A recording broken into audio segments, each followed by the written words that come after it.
بسم اللہ الرحمن الرحیم الیہ یرد علم الساعة وما تخرج من ثمرات من اکمامها وما تحمل من انثى ولا تدع الا بعلمه ويوم يناديهم اين شركائي قالوا اذناك ما منا من شہید۔ قیامت کا علم اللہ ہی کی طرف لوٹایا جاتا ہے، اور جو پھل اپنے شگوفوں سے نکلتے ہیں، اور جو مادہ حمل سے ہوتی ہے، اور جو بچے وہ جنتی ہے، سب کا علم اسے ہی ہے۔ کسے؟ یعنی اللہ رب العزت کو ہی ہے۔ اور جس دن اللہ تعالیٰ ان مشرکوں کو بلا کر دریافت فرمائے گا میرے شریک کہاں ہیں، وہ جواب دیں گے کہ ہم نے تو تجھے کہہ سنایا کہ ہم میں سے تو کوئی اس کا گواہ نہیں۔ اور یہ جن کی پرستش اس سے پہلے کرتے تھے وہ ان کی نگاہ سے گم ہو گئے، اور انہوں نے سمجھ لیا کہ اب ان کے لیے کوئی بچاؤ نہیں۔ بھلائی کے مانگنے سے انسان تھکتا نہیں۔ لا یسأم الانسان من دعاء الخیر وان مسہ الشر فیئوس قنوط۔ بھلائی کے مانگنے سے انسان تھکتا نہیں، یعنی تمنا کرتا ہے ہر قسم کی بھلائی اسے حاصل ہو جائے، اور بھلائیاں مانگتا چلا جاتا ہے اپنے لیے اور اس کو حاصل کرتا ہے، اور اگر اسے کوئی تکلیف پہنچ جائے تو مایوس اور نا امید ہو جاتا ہے۔ اس وقت اللہ کی ساری رحمتوں اور ساری نعمتوں کو بھول جاتا ہے اور اللہ کی رحمت سے مایوس ہو جاتا ہے، صرف ایک اس چیز کے لیے جو اللہ رب العزت نے ابھی اس سے روک رکھی ہو۔ اور جو مصیبت اسے پہنچ چکی کہ ہم تو ایسا نہیں کرتے، اللہ تعالیٰ سے نعمتیں مانگتے چلے جاتے ہیں، حاصل کرتے چلے جاتے ہیں، اور کہیں ایک نعمت نہ ملے یا ایک نعمت چھین لی جائے تو اللہ کی رحمت سے مایوس ہو جائیں، یا اس سے بدگمان ہو جائیں، یا اس سے نا امید ہو جائیں۔ اور جو مصیبت اسے پہنچ چکی ہے اس کے بعد اگر ہم اسے کسی رحمت کا مزہ چکھائیں تو وہ کہہ اٹھتا ہے اس کا تو میں حقدار ہی تھا۔ ایسی باتیں ہم بھی کرتے ہیں نا کہ جب کوئی مصیبت پہنچتی ہے تو بڑا روتے ہیں، بڑی جزا فضا کرتے ہیں، اللہ سے مانگتے ہیں، لیکن جب اللہ اپنی رحمت کا مزہ چکھا دیتے ہیں تو وہ کہہ اٹھتا ہے کہ اس کا تو میں حقدار تھا۔ ہم کہتے ہیں ہاں اتنی تکلیف برداشت کی، اتنا میں نے صبر کیا، ابھی بھی مجھے یہ نعمت نہ ملتی۔ اس وقت اللہ کا شکر ادا کرنے کی بجائے، اللہ کو سارا کریڈٹ دینے کی بجائے، انسان کے منہ سے شیطان ایسی باتیں نکلوانے لگتا کہ ہاں میں یہ ڈیزرو کرتا تھا، اتنی پی کاٹی میں نے، اتنی تکلیف اٹھائی، اتنا صبر کیا، اب تو یہ میں ڈیزرو کرتا تھا۔ تو کیا کہتے ہیں اللہ تعالیٰ کہہ رہے ہیں، وہ کہتا ہے میں تو اس کا حقدار ہی تھا، اور میں تو خیال نہیں کر سکتا کہ قیامت قائم ہوگی، اور اگر میں اپنے رب کے پاس واپس کیا گیا تو بھی یقیناً میرے لیے اس کے پاس بھی بہتری ہے۔ یقیناً ہم ان کفار کو ان کے اعمال سے خبردار کریں گے اور انہیں سخت عذاب کا مزہ چکھائیں گے۔ تو تکلیف آتی ہے کس لیے؟ انسان کو سکھانے آتی ہے کہ وہ کتنا بے بس ہے۔ اور کس لیے آتی ہے مصیبت؟ کہ انسان اپنے رب کی طرف پلٹ آئے، اس کی طرف رجوع کرے۔ تو جو اچھے دنوں میں اپنے رب کو پکارتا رہتا ہے تو برے وقت میں بھی اس کی جلدی سنی جاتی ہے، اور جب اس کی سن لی جائے، اللہ اس کی تکلیف کو دور کر دیں، تو اسے کیا چاہیے بندہ مومن کو؟ پھر اپنے رب کا شکر گزار بندہ بن جائے اور اس رحمت کا سارا کریڈٹ اپنے رب کو دے۔ اور جب ہم انسان پر اپنا انعام کرتے ہیں تو وہ منہ پھیر لیتا ہے اور کنارہ کش ہو جاتا ہے، یعنی حق سے منہ پھیر لیتا ہے، رب کی اطاعت سے منہ پھیر لیتا ہے۔ غم ملتا ہے تو اللہ کے آگے جھک آتا ہے، نعمت ملتی ہے، نعمتوں کی فراوانی آتی ہے تو اللہ کو بھول جاتا ہے، اللہ سے منہ پھیر لیتا ہے، حق سے منہ پھیر لیتا ہے، اللہ کی نافرمانیاں کرنے لگتا ہے، رب کی اطاعت سے منہ پھیر لیتا ہے، اور جب اسے مصیبت پڑتی ہے تو بڑی لمبی چوڑی دعائیں کرنے والا بن جاتا ہے، پھر تو بڑا ہی اللہ کا نیک بندہ بن جاتا ہے، پھر تو ہر وقت ہاتھ میں تسبیح رہتی ہے، لیکن جیسے ہی وہ تکلیف دور ہوئی، اللہ نے نعمتوں کی فراوانی کی تو پھر حق سے منہ پھیرنے والا بن جاتا ہے، پھر نماز بھی پڑھنا یاد نہیں رہتی۔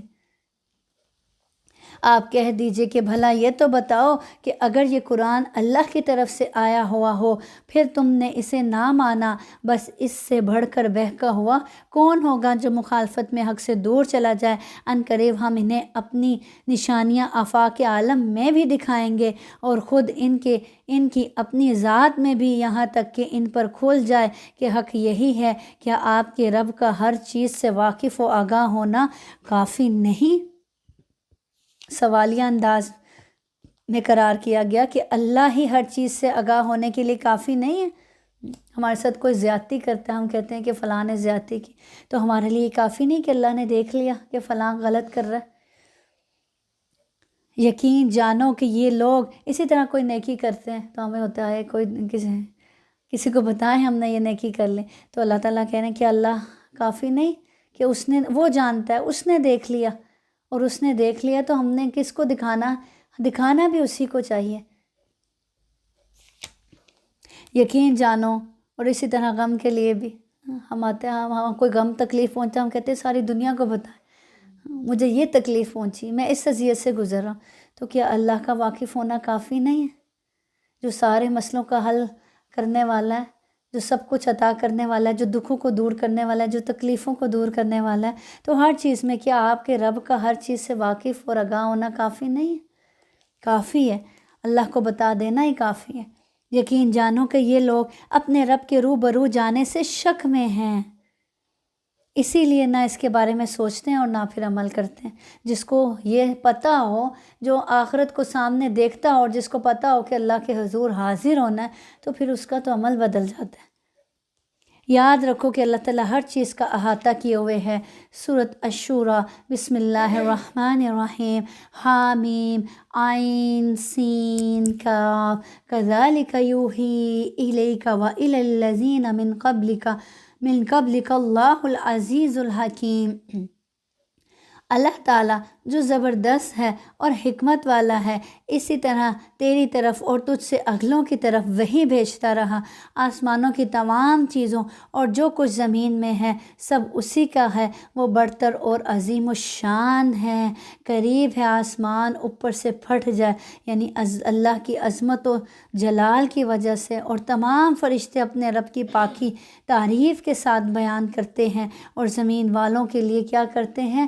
استغفار کرتے ہیں۔ پیچھے بھی گزرا کہ اللہ کے عرش اٹھانے والے فرشتے جو اللہ کا عرش اٹھائے ہوتے ہیں، اللہ کے اتنے قریب ہوتے ہیں، وہ ایمان والوں کے لیے دعا کرتے ہیں۔ اب یہاں پھر اللہ تعالیٰ کہہ رہے ہیں اور تمام فرشتے اپنے رب کی پاکی بیان کرتے ہیں اور زمین والوں کے لیے استغفار کرتے ہیں۔ کیسے زمین والے؟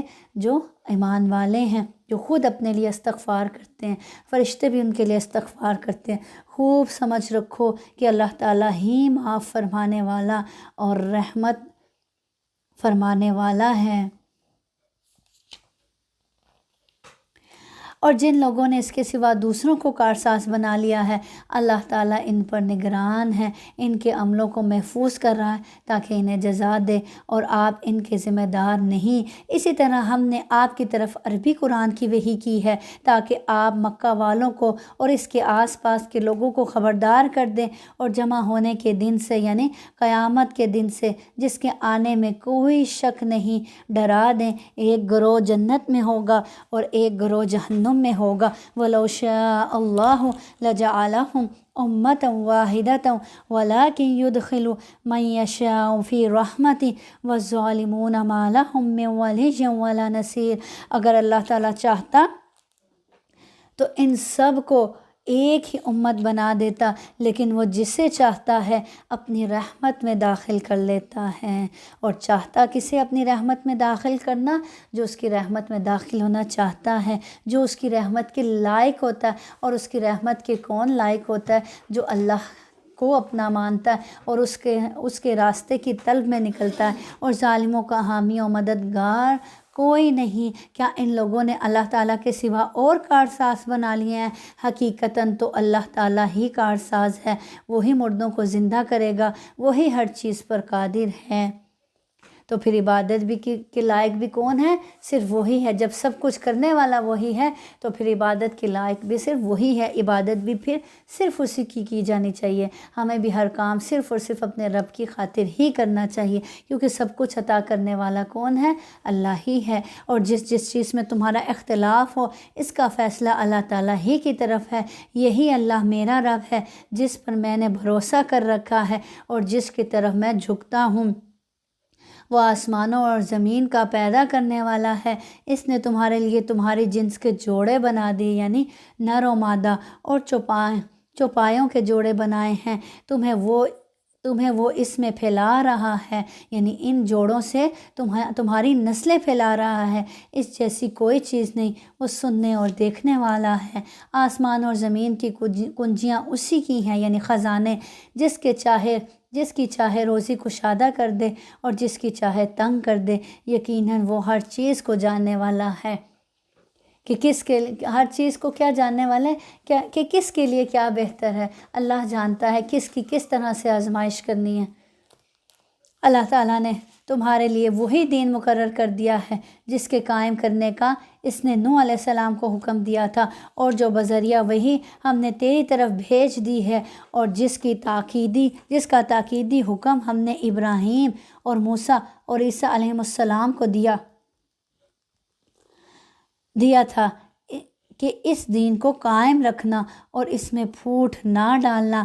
جس چیز کی طرف آپ انہیں بلا رہے ہیں وہ تو ان مشرکین پر گراں گزرتی ہے۔ اللہ تعالیٰ جسے چاہتا ہے اپنا برگزیدہ بناتا ہے، یعنی ہدایت کے لیے چن لیتا ہے، اور جو بھی اس کی طرف رجوع کرے وہ اس کی صحیح رہنمائی کرتا ہے۔ تو اللہ کس کو چن لیتا ہے ہدایت کے لیے؟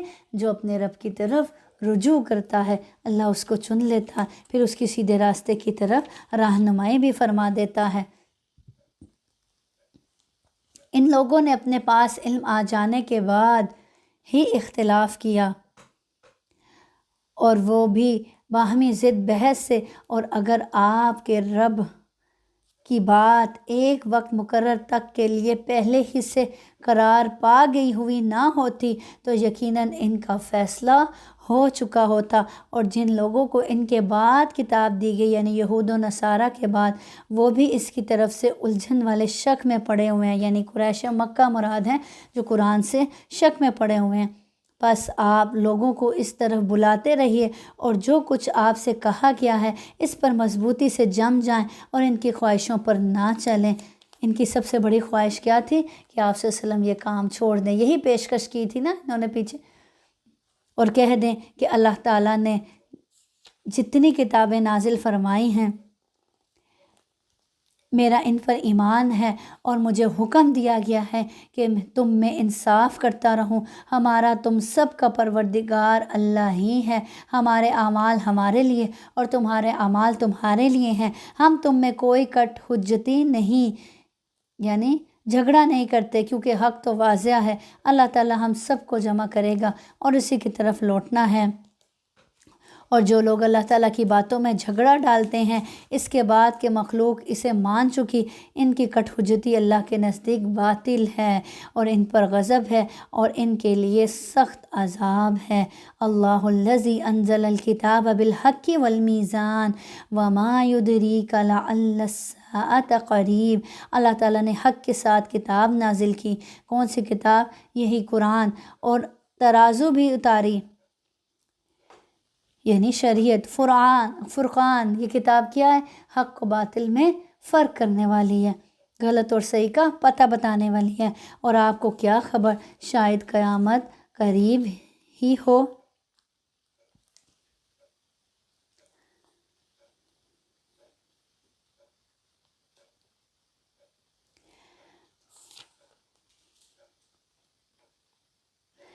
تو قیامت کا صحیح علم تو کس کے پاس ہے؟ اللہ ہی کے پاس ہے۔ اللہ تعالیٰ کہہ رہے ہیں کیا تم کیا جانو کہ قیامت تمہارے قریب ہی آ لگی ہو؟ جیسے نبی کریم صلی اللہ علیہ وسلم نے فرمایا تھا میں اور قیامت دونوں ایسے ساتھ ساتھ بھیجیں گے۔ اسی طرح حدیث میں آتا ہے نبی کریم صلی اللہ علیہ وسلم نے فرمایا یہ بھی علامات قیامت میں سے، اب قیامت کا حقیقی علم تو نہیں دیا گیا لیکن علامات بتا دی گئی، تو آپ صلی اللہ علیہ وسلم نے فرمایا یہ بھی علامات قیامت میں سے ہے کہ 2 نفل پڑھے بغیر مسجد کے پاس سے گزر جایا جائے گا، یعنی مسجدوں کو گزرگاہ بنا لیا جائے گا، انسان جان پہچان کے لوگوں کو سلام کرے گا، یہ بھی علامات قیامت میں سے ہے۔ اسی طرح اچانک موت، آج دیکھیں کتنی اچانک موتیں ہوتی ہیں، اچانک موت بھی کیا ہے؟ علامات قیامت میں سے ہے۔ آج دیکھیں کتنی مساجد کو بڑے شوق سے وزٹ کرنے جایا جاتا ہے، لیکن نماز پڑھنے لوگ اس طرح سے شوق سے نہیں جاتے، اور پھر کیا کہ جائے گا تو صحیح لیکن گزر جائے گا، اس میں نماز نہیں پڑھے گا۔ جی گزر جاتے ہیں. ہاں بالکل، نماز پڑھ لیں. ہاں اذان ہو رہی ہوتی ہے، کتنی اچھی بات انہوں نے کی کہ مسجد کے پاس سے گزر رہے ہوتے ہیں، اذان ہو رہی ہوتی ہے، کانوں میں پڑھ رہی ہوتی ہے، اس کے باوجود اپنی دنیا میں مگن ہوتے ہیں اور آرام سے گزر جاتے ہیں. اللہ کا بلاوا آ رہا ہوتا ہے اور اپنی طرف سے اپنی کامیابی حاصل کرنے جا رہے ہوتے ہیں، جبکہ کامیابی کے لیے پکارا جا رہا ہوتا ہے. اس کی جلدی انہیں پڑی ہے جو اس سے نہیں مانتے. اللہ تعالیٰ کہہ رہے ہیں ان کو اس کی جلدی ہے قیامت کی. جو اس کو مانتے ہیں وہ تو اس سے ڈرتے ہیں، اور جو اس پر یقین رکھتے ہیں اللہ تعالیٰ کہہ رہے ہیں وہ تو اس سے ڈر رہے ہیں. انہیں اس کے حق ہونے کا پورا علم ہے. یاد رکھو جو لوگ قیامت کے معاملے میں لڑ جھگڑ رہے ہیں وہ دور کی گمراہی میں پڑے ہوئے ہیں. اللہ تعالیٰ اپنے بندوں پر بڑا ہی لطف کرنے والا، جسے چاہتا ہے کشادہ روزی دیتا ہے، اور وہ بڑی طاقت بڑے غلبے والا ہے. جس کا ارادہ آخرت کی کھیتی کا ہو ہم اسے اس کی کھیتی میں ترقی دیتے ہیں. من کان یرید حرث الآخرہ نزد لہ فی حرثہ ومن کان یرید حرث الدنیا نؤتیہ منہا وما لہ فی الآخرۃ من نصیب. اللہ تعالیٰ نے جس کا ارادہ آخرت کی کھیتی کا ہوتا ہے، جو اپنے لیے آخرت کی کھیتی تیار کر رہا ہوتا ہے، ہم اسے اس کی کھیتی میں ترقی دیتے ہیں. ہم اور بڑھا دیتے ہیں اس کی کھیتی کو، اور سرسبز کر دیتے ہیں، اور تر و تازہ کر دیتے ہیں. اور جو دنیا کی کھیتی بو رہا ہے، جو دنیا کے بیج بو رہا ہے، دنیا کی کھیتی کی طلب رکھتا ہے، ہم اسے اس میں سے ہی کچھ دے دیں گے، کیونکہ دنیا کے پیچھے جتنا بھاگا جائے وہ اتنی آگے بھاگتی ہے. تو اللہ تعالیٰ کہہ رہے ہیں دنیا کے لیے کوشش کر رہے ہیں، دنیا کی کھیتی کو بو رہے ہیں، تو اللہ تعالیٰ کہہ رہے ہیں اس میں سے کچھ دے دیں گے. کبھی بھی پوری دنیا کوئی بھی حاصل نہیں کر سکتا. ایسے شخص کا آخرت میں کوئی حصہ نہیں. تو وہ دنیا کیسے کھیل سے تشبیہ دی گئی نا، کہ وہ بال کی طرح آگے بھاگتی جاتی ہے اور دنیا کے چاہنے والے اس کے پیچھے بھاگتے جاتے ہیں، کبھی بھی اس کو پوری طرح حاصل نہیں کر سکتے. دنیا کی ایک لگن ہے، اس کو حاصل کریں گے، اس کے بعد دوسری کی تمنا کریں گے، پھر تیسری کی تمنا کریں گے، تیسری کو حاصل کریں گے، پھر چوتھی کوئی خواہش سامنے آ جائے گی. تو اسی طرح حدیث میں آتا ہے نا کہ انسان کا پیٹ قبر کی مٹی کے سوا کوئی چیز نہیں بھر سکتی، یعنی قبر ہی اس کو بھرے گی. موت آئے گی تو وہ دنیا سے فارغ ہوگا، یعنی ورنہ تو اس کی لالچ، اس کی ہرس کبھی دنیا کے لیے ختم نہیں ہوگی. یہ کیسا انسان ہے جو دنیا کو چاہنے والا، کہ قبر کی مٹی اس کے پیٹ کو بھرتی ہے، ادروائز کوئی بھی نعمت، کوئی بھی دولت اس کے پیٹ کو بھر نہیں سکتی. کیا ان لوگوں نے ایسے اللہ کے شریک مقرر کر رکھے ہیں، جنہوں نے ایسے احکام دین مقرر کر دیے ہیں جو اللہ کے فرمائے ہوئے نہیں ہیں؟ اگر فیصلے کا دن کا وعدہ نہ ہوتا تو ابھی ہی ان میں فیصلہ کر دیا جاتا. یقیناً ان ظالموں کے لیے ہی دردناک عذاب ہے. آپ دیکھیں گے کہ یہ ظالم اپنے اعمال سے ڈر رہے ہوں گے کب؟ قیامت کے دن، جن کے وبال ان پر واقع ہونے والے ہیں. جو دنیا میں ڈر گیا اس کو اس دن ڈرنا نہیں پڑے گا، اور جو دنیا میں نہ ڈر رہا وہ اس دن ڈرے گا. اور جو لوگ ایمان لائے، انہوں نے نیک عمل کیے، وہ بہشتوں میں کے باغات میں ہوں گے. وہ جو خواہش کریں گے اپنے رب کے پاس موجود پائیں گے. یہی ہے بڑا فضل، یہی ہے جس کی بشارت اللہ تعالیٰ اپنے ان بندوں کو دے رہا ہے جو ایمان لائے اور سنت کے مطابق نیک عمل کیے. تو کہہ دیجئے کہ میں اس پر تم سے کوئی بدلہ نہیں چاہتا، اگر محبت رشتہ داری کی.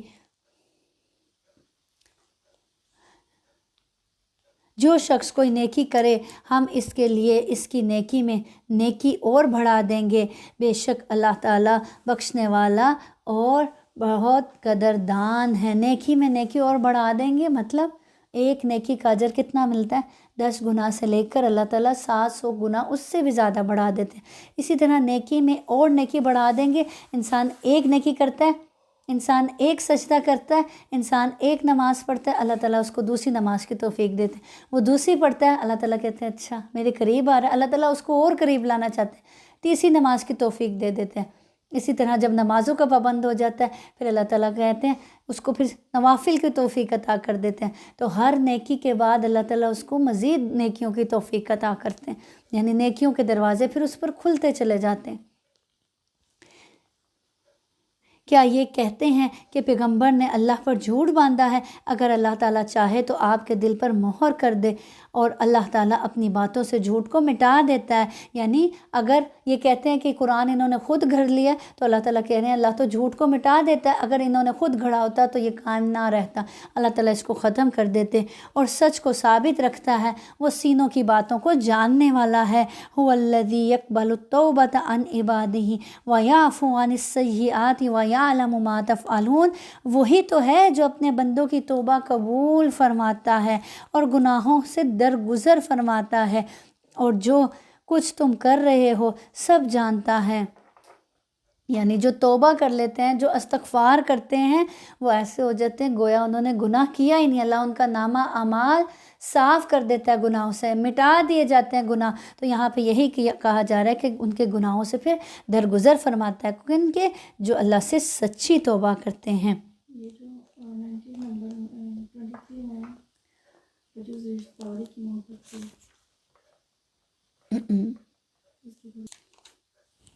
ٹھیک ہے، کلیئر کہ یعنی اگر میرے پیغمبر ہونے کا، آیت نمبر 23 میں، اگر میرے پیغمبر ہونے کا لحاظ نہیں کرتے، نہیں مانتے میرے پیغمبر ہونے کو، تو میری رشتہ داری کا تو لحاظ کرتے ہوئے مجھے تکلیف نہ پہنچاؤ، مجھے اپنے دین کا کام کرنے دو، میں تم سے اس کے بدلے کوئی اجرت تو نہیں چاہتا نا، یا تم سے کوئی دولت طلب کرتا ہوں جس کے بدلے تم مجھے نقصان پہنچاؤ یا مجھے تکلیفیں دو یا مجھے ایذا دو۔ آگے آیت نمبر 25، وہی ہے جو اپنے بندوں کی توبہ قبول فرماتا ہے اور گناہوں سے درگزر فرماتا ہے۔ تو جو توبہ کرتا ہے اللہ اس سے کی توبہ قبول فرماتا ہے اور اس کے گناہوں سے درگزر فرماتا ہے، ایسے جیسے اس نے گناہ کیا ہی نہ، اس کے نامہ اعمال سے اس کے گناہوں کو معاف کر دیتا ہے۔ اسی طرح حدیث میں آتا ہے کہ اللہ اپنے بندے کی توبہ سے اس شخص سے بھی زیادہ خوش ہوتا ہے جس کی سواری ماں کھانے پینے کے سامان کے صحرا بیابان میں گم ہو جائے۔ یعنی ایک شخص گھر سے نکلا تھا، صحرا میں چلا، اور صحرا میں اس کی جو سواری تھی جس پر اس کا سارا کھانا پینا سارا انتظام اس کی سواری پر تھا، اب وہ سواری اس سے گم ہوگی، اور وہ نا امید ہو کر کسی درخت کے نیچے لیٹ جائے کہ اچانک اسے اپنی سواری مل جائے، اور وہ خوشی کے عالم میں اس کے منہ سے یہ نکل جائے، اے اللہ تو میرا بندہ اور میں تیرا رب، یعنی خوشی کے عالم میں اس کے منہ سے الٹ نکل گیا۔ تو اللہ تعالیٰ کہہ رہے ہیں، نبی کریم صلی اللہ علیہ وسلم نے فرمایا کہ اللہ تعالیٰ اپنے بندے کے پلٹنے پر اس سے بھی زیادہ خوش ہوتا ہے۔ جب بندہ گناہ کر لیتا ہے نا، اور پھر جب وہ فوراً اس کو احساس ہو جاتا ہے کہ اس نے اپنے رب کی نافرمانی کر لی، اور وہ اپنے رب کے آگے فوراً پلٹتا ہے، رجوع کرتا ہے، اللہ سے سچی توبہ کرتا ہے، تو اللہ تعالیٰ اس کی توبہ پر ایسے خوش ہوتے ہیں جیسے اس بیابان صحرا میں اپنے کھوئے ہوئے اونٹ کو پا کر وہ انسان خوش ہوتا ہے۔ ایمان والوں اور نیکوکار لوگوں کی سنتا ہے اور انہیں اپنے فضل سے اور بڑھا دیتا ہے، اور کفار کے لیے سخت عذاب ہے۔ اگر اللہ تعالیٰ اپنے سب بندوں کی روزی فراخ کر دیتا تو وہ زمین میں فساد برپا کر دیتے۔ تو یہ رزق کسی کے پاس کم یا زیادہ ہونا اس کی حکمت پر ہے۔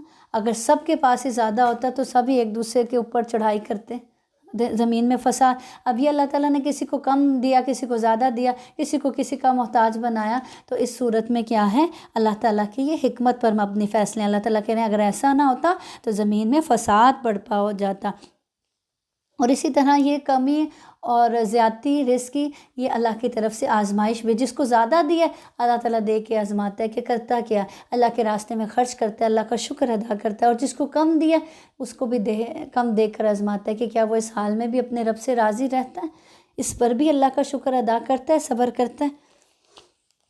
تو وہ زمین میں فساد برپا کر دیتے، لیکن وہ اندازے کے ساتھ جو کچھ چاہتا ہے نازل فرماتا ہے،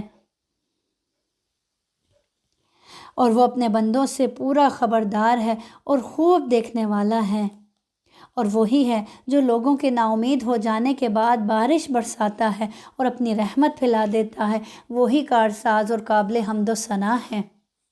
اور اس کی نشانیوں میں سے آسمانوں اور زمین کی پیدائش ہے اور ان میں جانداروں کا پھیلانا ہے، اور اس پر بھی قادر ہے کہ جب چاہے انہیں جمع کر دے۔ وما اصابکم من مصیبت فبما کسبت ایدیکم ویعفو عن کثیر، تمہیں جو کچھ مصیبتیں پہنچتی ہیں وہ تمہارے اپنے ہاتھوں کے کرتوت کا بدلہ ہے، یعنی تم جو اپنی جانوں پر گناہوں کی صورت میں ظلم کرتے ہو وہ اسی کا بدلہ ہے، اور وہ تو بہت سی باتوں سے درگزر فرما دیتا ہے۔ اللہ تعالیٰ فرما رہے ہیں ابھی تو بہت سی تمہاری باتوں سے، نافرمانیوں سے تو وہ درگزر کر دیتا ہے، اور اگر کسی پر پکڑتا ہے تو وہ تمہارے اپنے ہی کرتوتوں کی وجہ سے ہوتا ہے،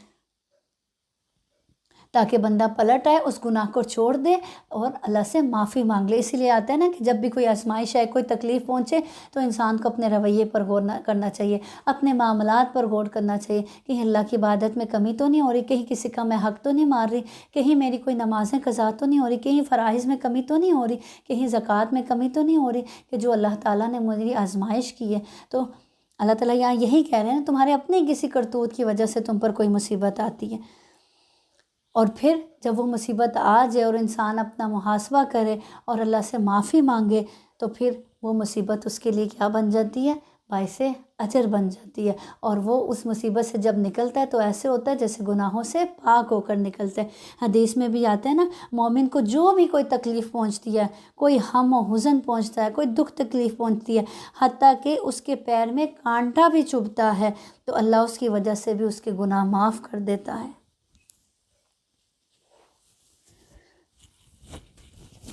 اور تم ہمیں زمین میں عاجز کرنے والے نہیں ہو، تمہارے لیے سوائے اللہ تعالیٰ کے نہ کوئی کارساز ہے نہ مددگار ہے، اور دریا میں چلنے والے پہاڑوں جیسی کشتیاں اس کی نشانیوں میں سے، کتنے بڑے بڑے بحری جہاز ہوتے ہیں اور کیسے اس پانی میں چل رہے ہوتے ہیں۔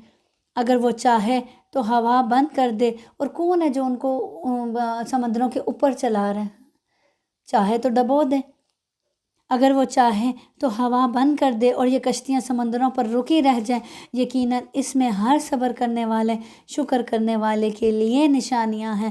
اللہ تعالیٰ بارہا یہ ذکر کرتے ہیں شکر اور صبر کرنے والوں کے لیے نشانیاں، کیونکہ صبر اور شکر کرنے والے ہی اللہ کی کائنات پر غور و فکر کر سکتے ہیں، کیونکہ جو صبر نہیں کرتا، جو شکر نہیں کرتا، وہ تو پھر اپنی ذات سے کبھی باہر نہیں نکلتا، اس کے تو اپنے شکوے شکایتیں ختم نہیں ہوتے، اس کے تو اپنے ہی رونے ختم نہیں ہوتے، تو وہ کہاں کائنات پر غور و فکر کرے گا، کہاں کائنات پر غور و فکر کر کے اپنے رب کو پہچانے گا۔ تو صبر و شکر انسان کے ایمان کے دو بڑے ہتھیار ہیں، یہ انہیں ان کے کرتوتوں کے باعث تباہ کر دے، وہ تو بہت سی خطاؤں سے درگزر فرمایا کرتا ہے، اور تاکہ جو لوگ ہماری نشانیوں میں جھگڑتے ہیں وہ معلوم کر لیں، یعنی انکار کرتے ہیں، وہ معلوم کر لیں کہ ان کے لیے کوئی چھٹکارا نہیں، کس سے؟ اللہ کے عذاب سے۔ فما اوتیتم من شیء فمتاع الحیاۃ الدنیا وما عند اللہ خیر وابقی للذین آمنوا وعلی ربہم یتوکلون، تو تمہیں جو کچھ دیا گیا ہے وہ زندگانی دنیا ہی کا کچھ یوں ہی سا اسباب ہے، اور اللہ کے پاس جو ہے وہ اس سے بدرجہ بہتر ہے اور پائیدار ہے، وہ ان کے لیے ہے جو ایمان لائے اور صرف اپنے رب پر بھروسہ کرتے ہیں۔ اللہ تعالیٰ کہہ رہے ہیں جو دنیا میں نعمتیں دی گئی ہیں وہ تو بس یوں ہی سی ہیں، فانی سی ہیں، آج ہیں کل نہیں، یا آج تمہارے پاس ہیں کل کسی اور کے پاس، یا یہ کہ نعمتیں تمہیں چھوڑ جائیں گی یا تم ان نعمتوں کو چھوڑ جاؤ گے، نعمتیں یہاں ہی ہوں گی، تم ان سب کو چھوڑ کر اللہ کے پاس چلے جاؤ گے۔ تو اللہ تعالیٰ کہتے ہیں یہ تو بس یوں ہی سا سامان ہے، حقیر سا، لیکن جو اللہ کے پاس ہے اور نیکوکاروں کے لیے وہ بہت پائیدار ہے، وہ کبھی خراب نہیں ہوں گی، وہ نعمتیں ہمیشہ کی ہمیشہ ایسے ہی رہیں گی، اور وہ کن کے لیے؟ ایمان والوں کے لیے۔ اور کیسے لوگوں کے لیے؟ جو اب ہر طرح کے حالات میں کس پر بھروسہ رکھتے ہیں؟ اپنے رب کی ذات پر بھروسہ رکھتے ہیں۔ اور وہ کیسے لوگوں کے لیے؟ جو کبیرہ گناہوں سے اور بے حیائیوں کے کاموں سے بچتے ہیں اور غصے کے وقت بھی معاف کر دیتے ہیں۔ جب شدید غصہ آیا ہو اس وقت بھی غصے کو پی جاتے ہیں۔ ایک تو ہوتا ہے نا غصے کو ہاں بالکل،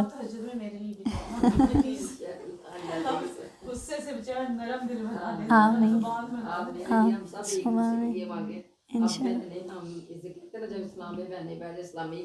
بالکل بالکل، اور ایک مومن کی دوسرے مومن کے لیے غائبانہ دعا جلدی قبول ہوتی ہے.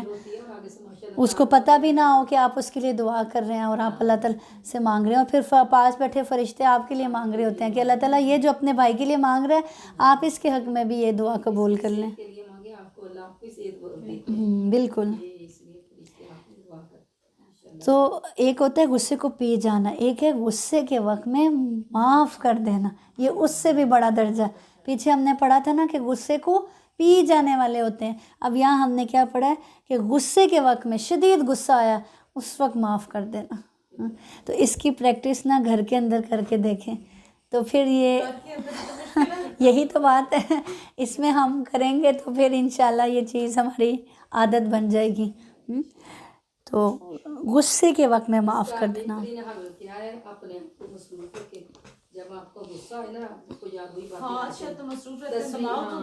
اور پھر یہ بھی ہے نا، اچھا ہم سوچتے ہیں بچوں کا کیا ہے، لیکن اگر ہم ان پر بھی زیادتی کرتے ہیں نا، بہت زیادہ کرتے ہیں، جہاں ان کا حق بھی نہیں ہوتا ڈانٹ کا وہاں بھی ڈانٹ دیتے ہیں، تو اس کی بھی پوچھ ہوگی. یہ ہمارے پاس اللہ کی امانت ہے. دل سے نکالنے میں وہ یہ آ جاتا ہے نا کہ بچے نے کوئی غلط کام کیا، وہ دل سے نکلتا ہی نہیں، یہ کب ٹھیک ہوگا، یہ کب اس کی برائی دور ہوگی. دعا کثرت سے پڑھا کریں. ربنا حب لنا من ازواجنا وذریاتنا قرۃ اعین واجعلنا للمتقین اماما، کثرت سے پڑھا کریں. دعا بھی بہت خوبصورت ہے، نبی کریم صلی اللہ علیہ وسلم نے بھی بتائی، اللہ تعالیٰ نے بھی ہمیں قرآن میں بتائی ہے. تو میرے نانا جان نے بھی، میری جو ایک اچھی ساس تھی نا، ان کے بچے ایسے ہی اوپر نیچے کے تھے، تو جب وہ چھوٹے بچے ہوتے ہیں نا اوپر نیچے والے، وہ بڑا ستاتے ہیں.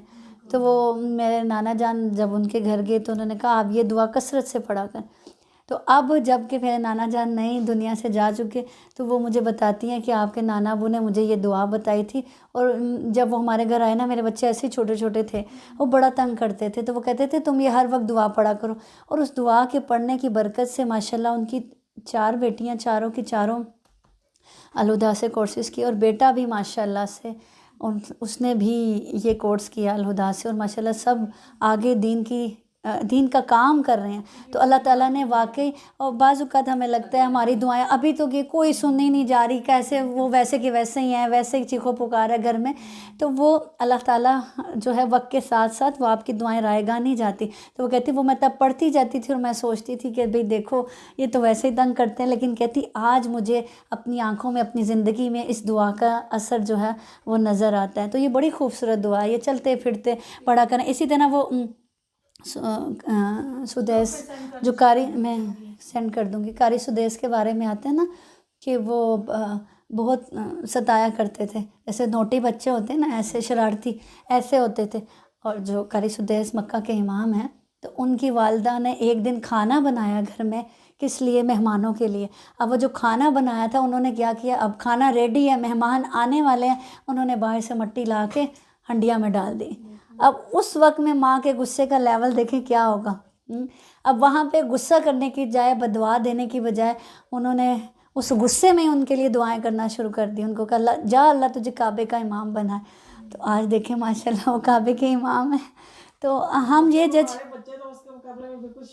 ہاں تو ہم یہی بات ہے نا. آپ اسی میں رہیں، جب آپ کو غصہ آئے بچوں پہ، آپ ان کے لیے اسی غصے میں دل سے دعائیں. اب جب آپ کا دل دکھا ہوتا ہے نا تو دعا بھی، ہاں دعا بھی دل سے نکل رہی ہوتی ہے نا، تب ان کے لیے دعا کیا کریں. تو یہ اب یہاں پہ اللہ تعالیٰ کیا ہے نا، غصے کے وقت میں بھی معاف کر دیتے ہیں. حدیث میں بھی آتا ہے، ایک صحابی نے نبی کریم صلی اللہ علیہ وسلم سے پوچھا کہ اللہ کے غضب سے مجھے کیا چیز بچا سکتی ہے؟ فرمایا غصہ نہ کیا کرو. اگر تم چاہتے ہو نا اللہ تم پر غضب ناک نہ ہو، اللہ کا غضب تم پر نازل نہ ہو، تو تم بھی غصہ نہ کیا کرو. تو جب بھی غصہ آنے لگے یہ سوچ لیں، اگر میں چاہتی ہوں کہ اللہ مجھ پر غضب ناک نہ ہوں، میں اللہ کے غضب سے بچ سکوں، تو مجھے بھی کیا چاہیے کہ میں غصہ نہ کروں. تو جو اللہ کے غصے سے بچنا چاہتا ہے تو اسے کیا چاہیے، وہ غصہ نہ کرے.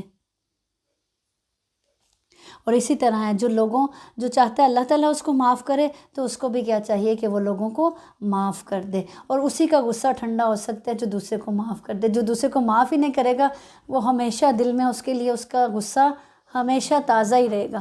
تو معاف کرنے والی صفت کو پیدا کرنا، اور معاف کرنا بھی تبھی انسان کے لیے آسان ہوتا ہے جب انسان یہ چاہتا ہے کہ اللہ اس کو معاف کر دے، اللہ اس کے گناہوں کو معاف کر دے۔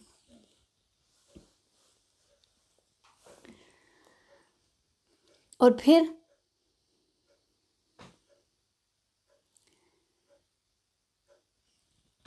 آگے کیا ہے؟ اور اپنے رب کے فرمان کو قبول کرتے ہیں، یعنی اس کے نازل کردہ احکامات کو مانتے ہیں، ان پر عمل کرتے ہیں اور نماز کی پابندی کرتے ہیں، اور ان کا ہر کام آپس کے مشورے سے ہوتا ہے، یعنی آپس کے مشورے سے چلتے ہیں، اور جو ہم نے انہیں دے رکھا ہے اس میں سے ہمارے نام پر دیتے ہیں، یعنی اللہ کے راستے میں خرچ کرتے ہیں۔ یہ کن کی صفات بتائی جا رہی ہیں؟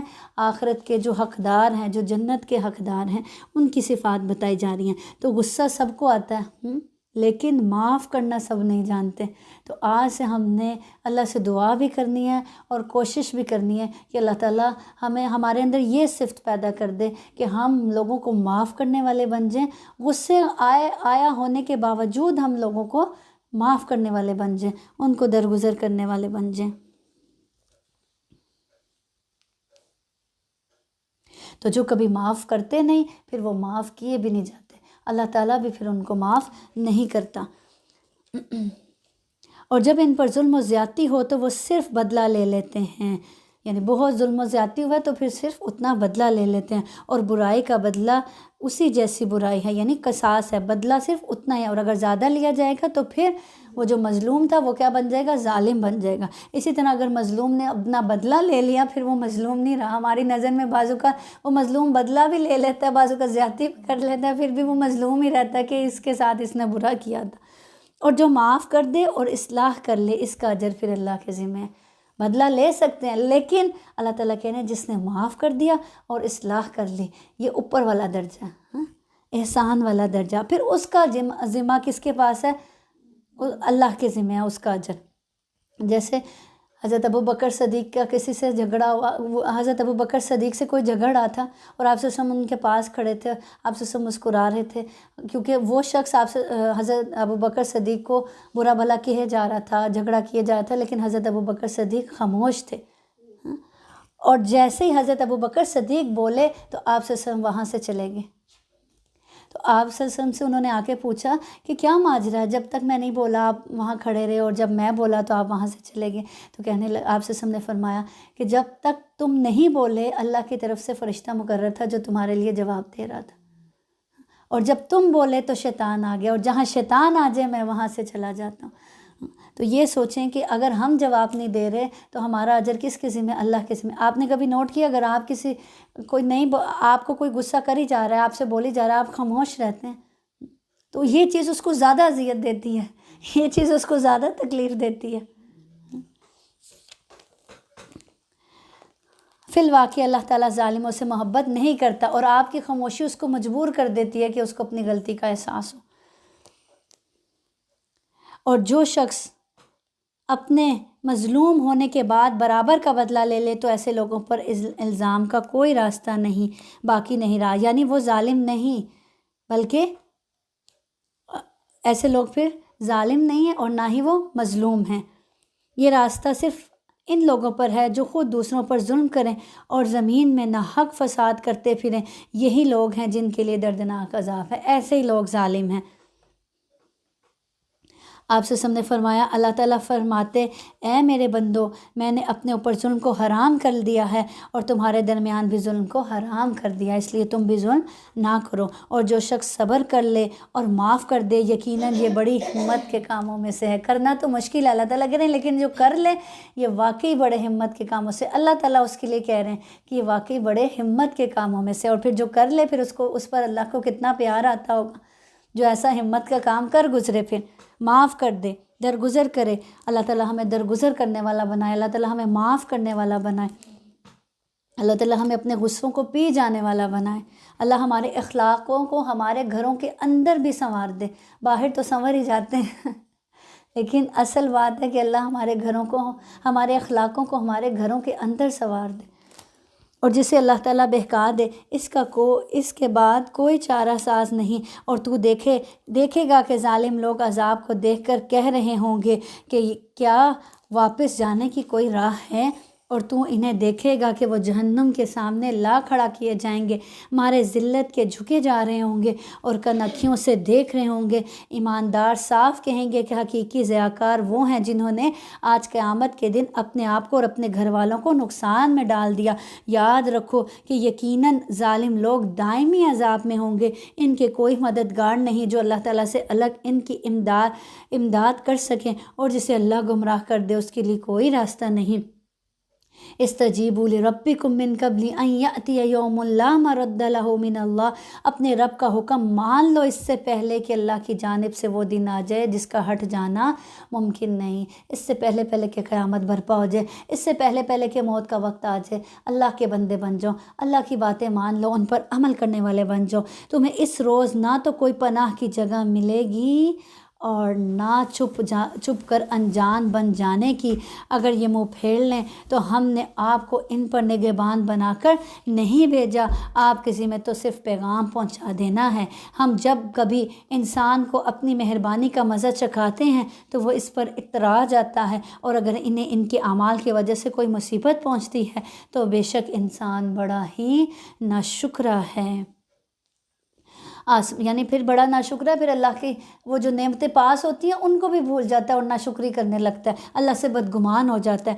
آسمانوں کی اور زمین کی سلطنت اللہ تعالیٰ ہی کے لیے ہے، وہ جو چاہتا ہے پیدا کرتا ہے، اور جس کو چاہتا ہے بیٹیاں دیتا ہے اور جسے چاہتا ہے بیٹے دیتا ہے۔ یہ اللہ کی تقسیم ہے اور اس کی تقسیم حکمتوں پر مبنی ہے، کوئی اس کی تقسیم پر اعتراض نہیں کر سکتا۔ یا انہیں جمع کر دیتا ہے، بیٹے بھی اور بیٹیاں بھی، کچھ لوگوں کو بیٹے اور بیٹیاں دونوں دیتا ہے، کچھ لوگوں کو خالی بیٹیوں سے نوازتا ہے، کچھ لوگوں کو خالی بیٹوں سے نوازتا ہے، اور کسی کو کچھ بھی نہیں دیتا، اور جسے چاہے بانجھ کر دیتا ہے۔ وہ بڑے علم والا اور کامل قدرت والا ہے، وہ جانتا ہے کہ اس کے لیے کیا بہتر ہے۔ ناممکن ہے کہ کسی بندے سے اللہ تعالیٰ کلام کرے مگر وحی کے ذریعے یا پردے کے پیچھے سے۔ اسی طرح جیسے اللہ تعالیٰ نے کہا کہ اللہ بڑے علم والا اور بڑی قدرت والا ہے، اپنے علم کے مطابق فیصلے کرتا ہے کہ کس کے لیے کیا بہتر ہے، کس کو کیا دینا ہے، تو اس لیے اللہ کے فیصلوں پر انسان کو راضی رہنا چاہیے۔ اللہ نے جو اس کے لیے فیصلہ کر دیا بہتر ہی کیا ہوگا، اس لیے اس سوچ کے ساتھ اپنے رب کے فیصلوں پر، اپنے رب کی عطا پر انسان کو خوش رہنا چاہیے۔ جیسے سورۃ کہف میں آپ نے پڑھا نا، ان کا ایک ہی بیٹا تھا اور اس کو قتل کر دیا گیا، اور اس کے بدلے اللہ تعالیٰ نے بیٹی عطا کی، تو اللہ کی عطا پر راضی رہنا چاہیے۔ اور وہ کس لیے لے لیا گیا تھا؟ ہاں، بیٹا کس لیے واپس لے لیا گیا تھا اور اس کے بدلے بیٹی دی گئی کہ وہ نافرمان تھا، اور اللہ کو ہوا کہ وہ ان کے لیے کیا بن جائے گا، فتنہ بن جائے گا، آزمائش بن جائے گا، اور ان کو بھی کفر پر لے جانے کا سبب بن جائے گا۔ تو اللہ تعالیٰ جانتے ہیں ہمارے لیے کیا چیز بہتر ہے، کیا چیز نہیں۔ جیسے ایک ماں باپ کو پتہ ہوتا ہے نا، اب وہ ایک بھلی چیز ہے، اب ماں باپ کو پتہ ہوتا ہے کہ یہ چیز میرے بچے کے لیے صحیح نہیں ہے، کوئی دوسرا نہیں جانتا۔ تو اسی طرح ہمارے رب نے، جس نے ہمیں پیدا کیا، اس کو پتہ ہے کون سی نعمت اس کے لیے بہتر ہے، کون سی نعمت اس کے لیے کس وقت میں بہتر ہے۔ تو اس لیے جی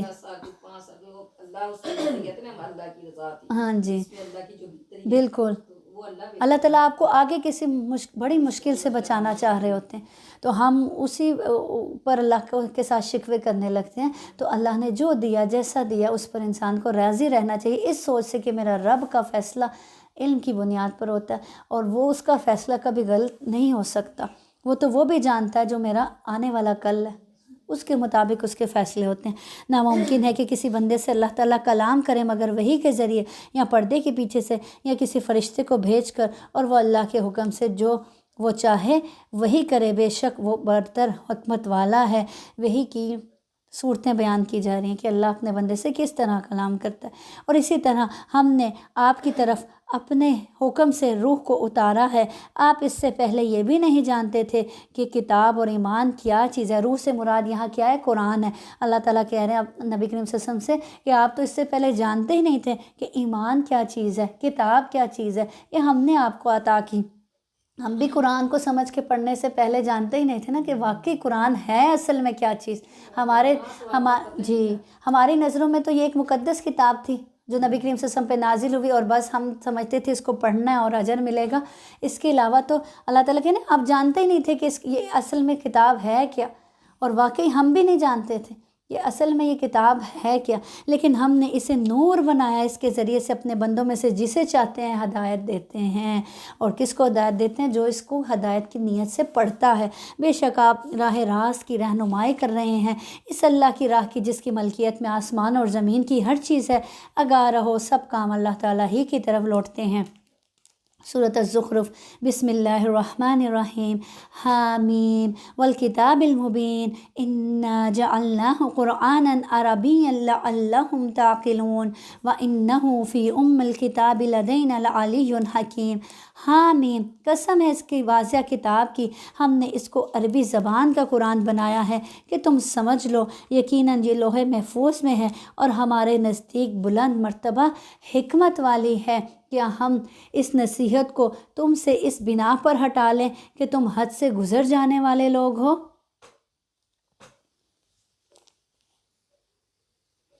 یعنی چونکہ تم بہت گناہوں میں پڑے ہوئے لوگ ہو، نافرمانیاں کرنے والے لوگ ہو، تو تم یہ گمان کرتے ہو کہ تمہاری اس وجہ سے ہم اس نصیحت کو چھوڑ دیں، تم تک نہ پہنچائیں، اس دعوت کے کام کو ختم کر دیں۔ ہم نے اگلے لوگوں میں بھی کتنے ہی نبی بھیجے، جو نبی ان کے پاس آیا انہوں نے اس کا مذاق ہی اڑایا، بس ہم نے ان سے زیادہ زوراوروں کو تباہ کر ڈالا اور اگلوں کی مثال گزر چکی ہے۔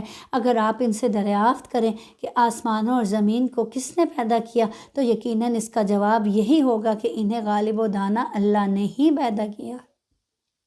وہی ہے جس نے تمہارے لیے زمین کو فرش بچھونا بنایا اور اس میں تمہارے لیے راستے کر دیے تاکہ تم راہ پا لیا کرو، یعنی ایک علاقے سے دوسرے علاقے میں اور ایک ملک سے دوسرے ملک میں جانے کے لیے کیسے اللہ رب العزت نے راستے بنا دیے۔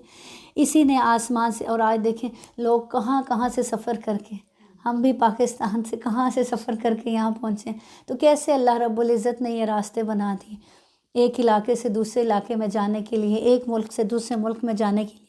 اسی نے آسمان سے ایک اندازے کے مطابق پانی نازل فرمایا، بس ہم نے اس سے مردہ شہر کو زندہ کر دیا۔ اسی طرح تم نکالے جاؤ گے، جس نے تمام چیزوں کے جوڑے بنائے اور تمہارے لیے کشتیاں بنائیں اور چھپائے جانور پیدا کیے جن پر تم سوار ہوتے ہو، تاکہ تم ان کی پیٹھ پر جم کر سوار ہوا کرو۔ یعنی اللہ تعالیٰ نے ان جانوروں کو تمہارے تابع کر دیا تاکہ تم سکون سے ان پر سواری کر سکو، جم کر سوار ہو۔ پھر اپنے رب کی نعمت کو یاد کرو، جب اس پر ٹھیک ٹھاک بیٹھ جاؤ، جب سواری پر ٹھیک ٹھاک بیٹھ جاؤ تو کہو، کیا کہو؟ سبحان الذی سخر لنا ھذا وما کنا لہ مقرنین وانا الی ربنا لمنقلبون۔ ان سواریوں کو تمہارے رب نے تمہارے لیے منتخب کیا، اس لیے جب ان پر بیٹھو تو اپنے رب کی ہی پاکی بیان کرو، کہا کرو پاک ذات ہے اس کی جس نے اسے ہمارے بس میں کر دیا، حالانکہ ہمیں اسے قابو کرنے کی طاقت نہ تھی۔ گاڑی کی خدا نہ خواستہ بریک فیلز ہو جائیں، ہم کچھ بھی حادثات ہو سکتے ہیں سڑک پہ، تو یہ اللہ تعالیٰ ہی ہے نا جس نے ہمارے قابو میں کر دی، ہمارے بس میں کر دی یہ سواریاں، اور بالیقین ہم اپنے رب کی طرف لوٹ کر جانے والے ہیں۔ اور انہوں نے اللہ کے بعض بندوں کو اس کا جز ٹھہرا دیا، یقیناً انسان کھلم کھلا ناشکرا ہے۔ نبی کریم صلی اللہ علیہ وسلم جب سواری پر سوار ہوتے تو 3 مرتبہ اللہ اکبر کہتے اور پھر سبحان الذی، یعنی یہی دعا پڑھتے، سبحان الذی سخر لنا ھذا وما کنا لہ مقرنین وانا الی ربنا لمنقلبون۔ اور انہوں نے اللہ کے بعض بندوں کو اس کا جز ٹھہرا دیا، یقیناً انسان کھلم کھلا ناشکرا ہے کہ عطا کرنے والا نعمتیں کوئی اور پوجا کسی اور کی، عبادت کسی اور کی، کام کسی اور کے لیے، تو یہ ان نہایت ہی ناشکری والا رویہ کہ اللہ تعالیٰ نے اپنی مخلوق میں سے بیٹیاں تو خود رکھ لی اور تمہیں بیٹوں سے نوازا، حالانکہ ان میں سے کسی کو جب اس چیز کی خبر دی جائے جس کی مثال اس اللہ رحمان کے لیے بیان کی ہے، تو اس کا چہرہ سیاہ پڑ جاتا ہے اور وہ غمگین ہو جاتا ہے کہ اللہ کی اولاد لڑکیاں ہیں جو زیورات میں پلی اور جھگڑے میں اپنی بات واضح نہ کر سکیں۔ یعنی اپنے لیے تو اللہ تعالیٰ کہہ رہے ہیں ان کو بیٹی کی خوشخبری دی جائے تو چہرے سیاہ ہو جاتے ہیں، اور اللہ کے لیے بیٹیاں مقرر کرتے ہیں، اولاد کیا کہتے تھے؟ فرشتوں کو کیا کہتے تھے؟ اللہ کی بیٹیاں ہیں۔ جو نرم و نازک اور زیورات میں پلی اور جھگڑے میں اپنی بات واضح نہ کر سکیں، یعنی معصوم اور نرم و نازک ہوتی ہیں، اور جب کوئی جھگڑا ہوتا ہے، کوئی بات ہوتی ہے تو ان کی آنکھوں سے آنسو رواں ہو جاتے ہیں، اپنی بیچاری بات واضح ہی نہیں کر پاتی، اپنی صفائی پوری دے ہی نہیں پاتی، اور انہوں نے فرشتوں کو جو رحمان کی عبادت گزار ہیں عورتیں قرار دے لیا۔ کیا ان کی پیدائش کے موقع پر یہ موجود تھے؟ ان کی یہ گواہی لکھ لی جائے گی اور ان سے اس چیز کی باز پرس کی جائے گی۔ اور کہتے ہیں اگر اللہ تعالیٰ چاہتا تو ہم ان کی عبادت نہ کرتے، انہیں اس کی کچھ خبر نہیں۔ آج ہم میں سے بھی بہت سے انسان ایسے ہی کہتے ہیں نا، اگر اللہ چاہتا ہم بھی برائی کے راستے پہ نہ چلتے، ہم بھی نیکی کے راستے پر چل جاتے۔ تو یہ بھی یہی کہتے ہیں کہ اگر اللہ چاہتا تو ہم ان کی عبادت نہ کرتے، ان بتوں کی عبادت نہ کرتے، ہم بھی ایک اللہ کی عبادت کر لیتے۔ لیکن یہ سوچ نہایت ہی غلط ہے۔ کیونکہ اللہ رب العزت نے انسان کو دو راستے دکھانے کے بعد اختیار دے دیا، جون سا دل چاہتا ہے وہ راستہ اپنا لو، اور جون سا اپناؤ گے انجام پھر اسی لحاظ سے ہوگا۔ تو یہ اللہ رب العزت نے اپنے بندوں کو اختیار دیا ہے۔ یہ تو صرف اٹکل پچو یعنی جھوٹ باتیں کہتے ہیں۔ کیا ہم نے انہیں اس سے پہلے کوئی اور کتاب دی ہے جسے یہ مضبوط تھامے ہوئے ہیں، یعنی جس میں غیر اللہ کی عبادت کا اللہ تعالیٰ نے ذکر کیا؟ نہیں، بلکہ یہ تو کہتے ہیں کہ ہم نے اپنے باپ دادا کو ایک مذہب پر پایا اور ہم انہی کے نقش قدم پر چل کر راہ یافتہ ہیں۔ اسی طرح آپ سے پہلے بھی ہم نے جس بستی میں کوئی ڈرانے والا بھیجا، وہاں کے اسودہ حال لوگوں نے یہی جواب دیا کہ ہم نے اپنے باپ دادا کو ایک راہ پر اور ایک دین پر پایا اور ہم تو انہی کے نقش پاکی پیروی کرنے والے ہیں۔ نبی نے کہا بھی کہ اگرچہ میں تمہارے پاس اس سے بہتر مقصود تک پہنچانے والا طریقہ لے کر آیا ہوں، پھر بھی اپنے باپ داد ہی کی پیروی کرو گے جس پر تم نے اپنے باپ دادا کو پایا۔ تو انہوں نے جواب دیا کہ ہم اس کے منکر ہیں جسے دے کر تمہیں بھیجا گیا، یعنی ہم تو انہی کی پیروی کریں گے جس پر ہم نے اپنے باپ داداؤں کو پایا۔ بس ہم نے ان سے انتقام لیا اور دیکھ لے جھٹلانے والوں کا کیسا انجام ہوا۔ اور جب کہ ابراہیم علیہ السلام نے اپنے والد سے اور اپنی قوم سے فرمایا کہ میں ان چیزوں سے بیزار ہوں جن کی تم عبادت کرتے ہو، بجز اس ذات کے جس نے مجھے پیدا کیا ہے اور وہی مجھے ہدایت بھی کرے گا۔ اور ابراہیم علیہ السلام اسی کو اپنی اولاد میں بھی باقی رہنے والی بات قائم کر گئے۔ کس بات کو؟ کہ صرف ایک اللہ کی عبادت کی جائے،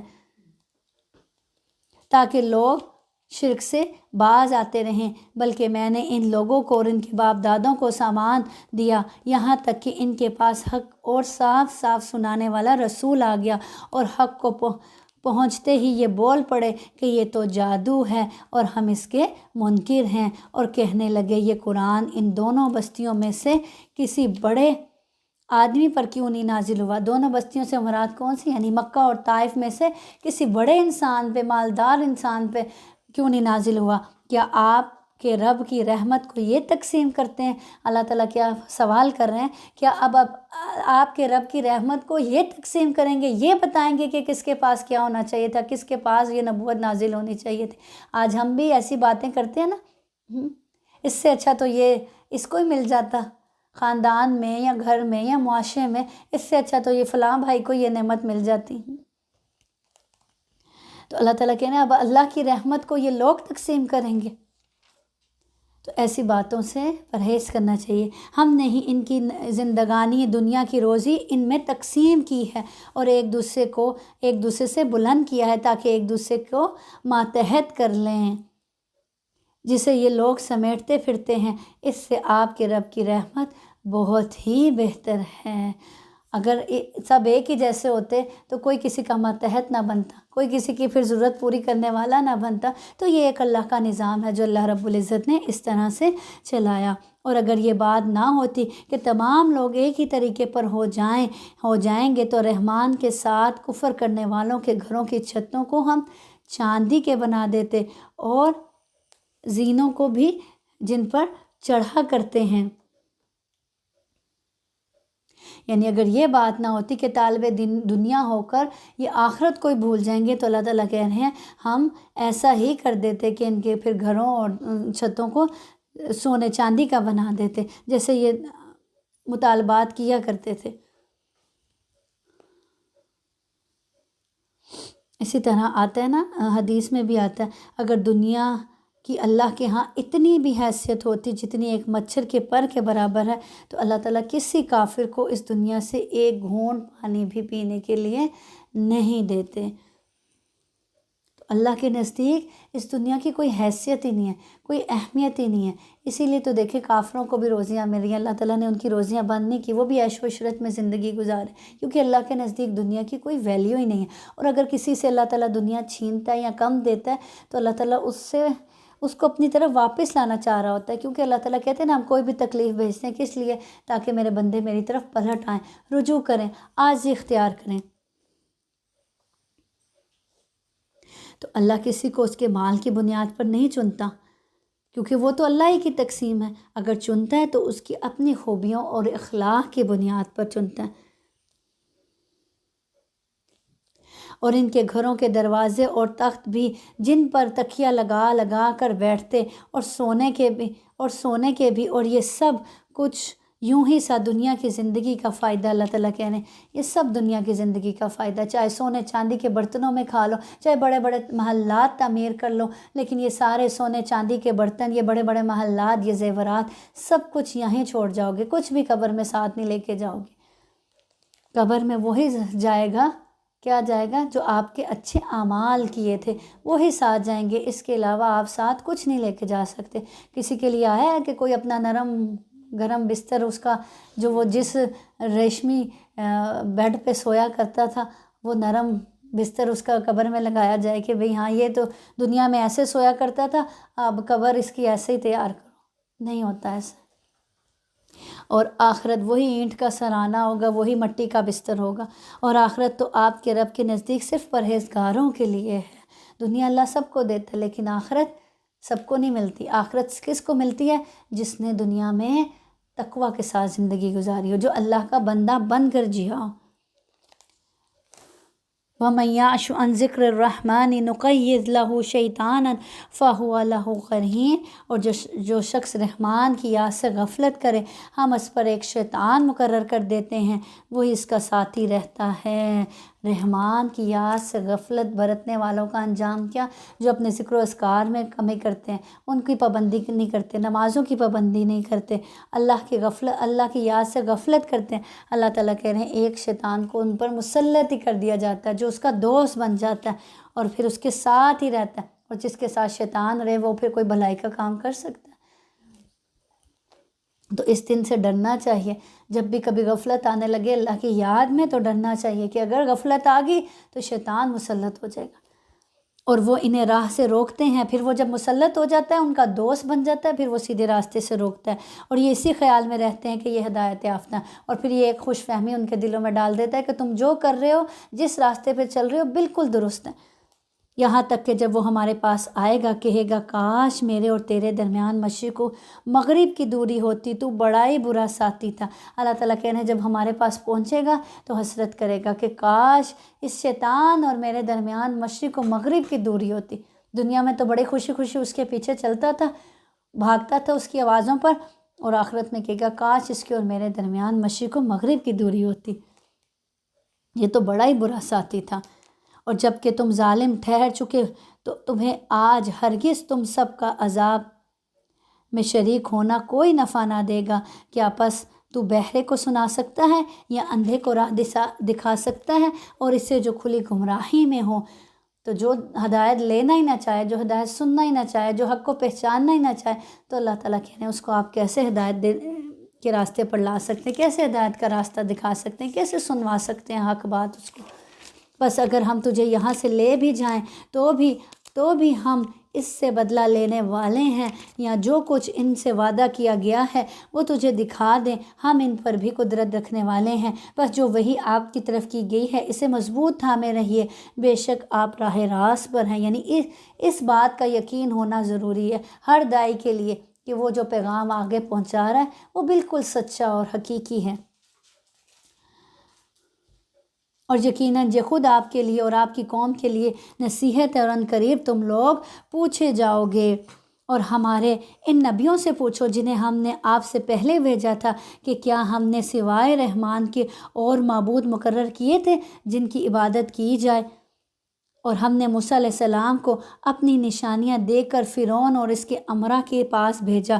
تو موسیٰ علیہ السلام نے جا کر کہا کہ میں تمام جہانوں کے رب کا رسول ہوں۔ بس جب وہ ہماری نشانیاں لے کر ان کے پاس آئے تو وہ بے ساختہ ان پر ہنسنے لگے، اور ہم انہیں جو نشانیاں دکھاتے تھے وہ دوسری سے بڑی چڑھی ہوتی تھی، یعنی ہر نشانی دوسری سے بڑی ہوتی تھی۔ ہم نے انہیں عذاب میں پکڑ لیا تاکہ وہ باز آ جائیں، اور انہوں نے کہا اے جادوگرو، ہمارے لیے اپنے رب سے اس کی دعا کر جس کا اس نے تجھ سے وعدہ کر رکھا ہے کہ ہم ایمان لائے تو عذاب کو ٹال دیں گے۔ جیسے پیچھے بھی پڑھا نا، بنی اسرائیل پر ایک کے بعد ایک عذاب آیا، اور پھر یہ کیا کہتے تھے، ہمارے لیے اللہ سے دعا کریں کہ اس خطرے کو ٹال دیں، ہم مسلمان ہو جائیں گے، ہم ایمان لیں گے۔ لیکن جیسے وہ خطرہ ٹلتا پھر وہی کام کرنے لگتے۔ یقین مان کہ ہم راہ پر لگ جائیں گے۔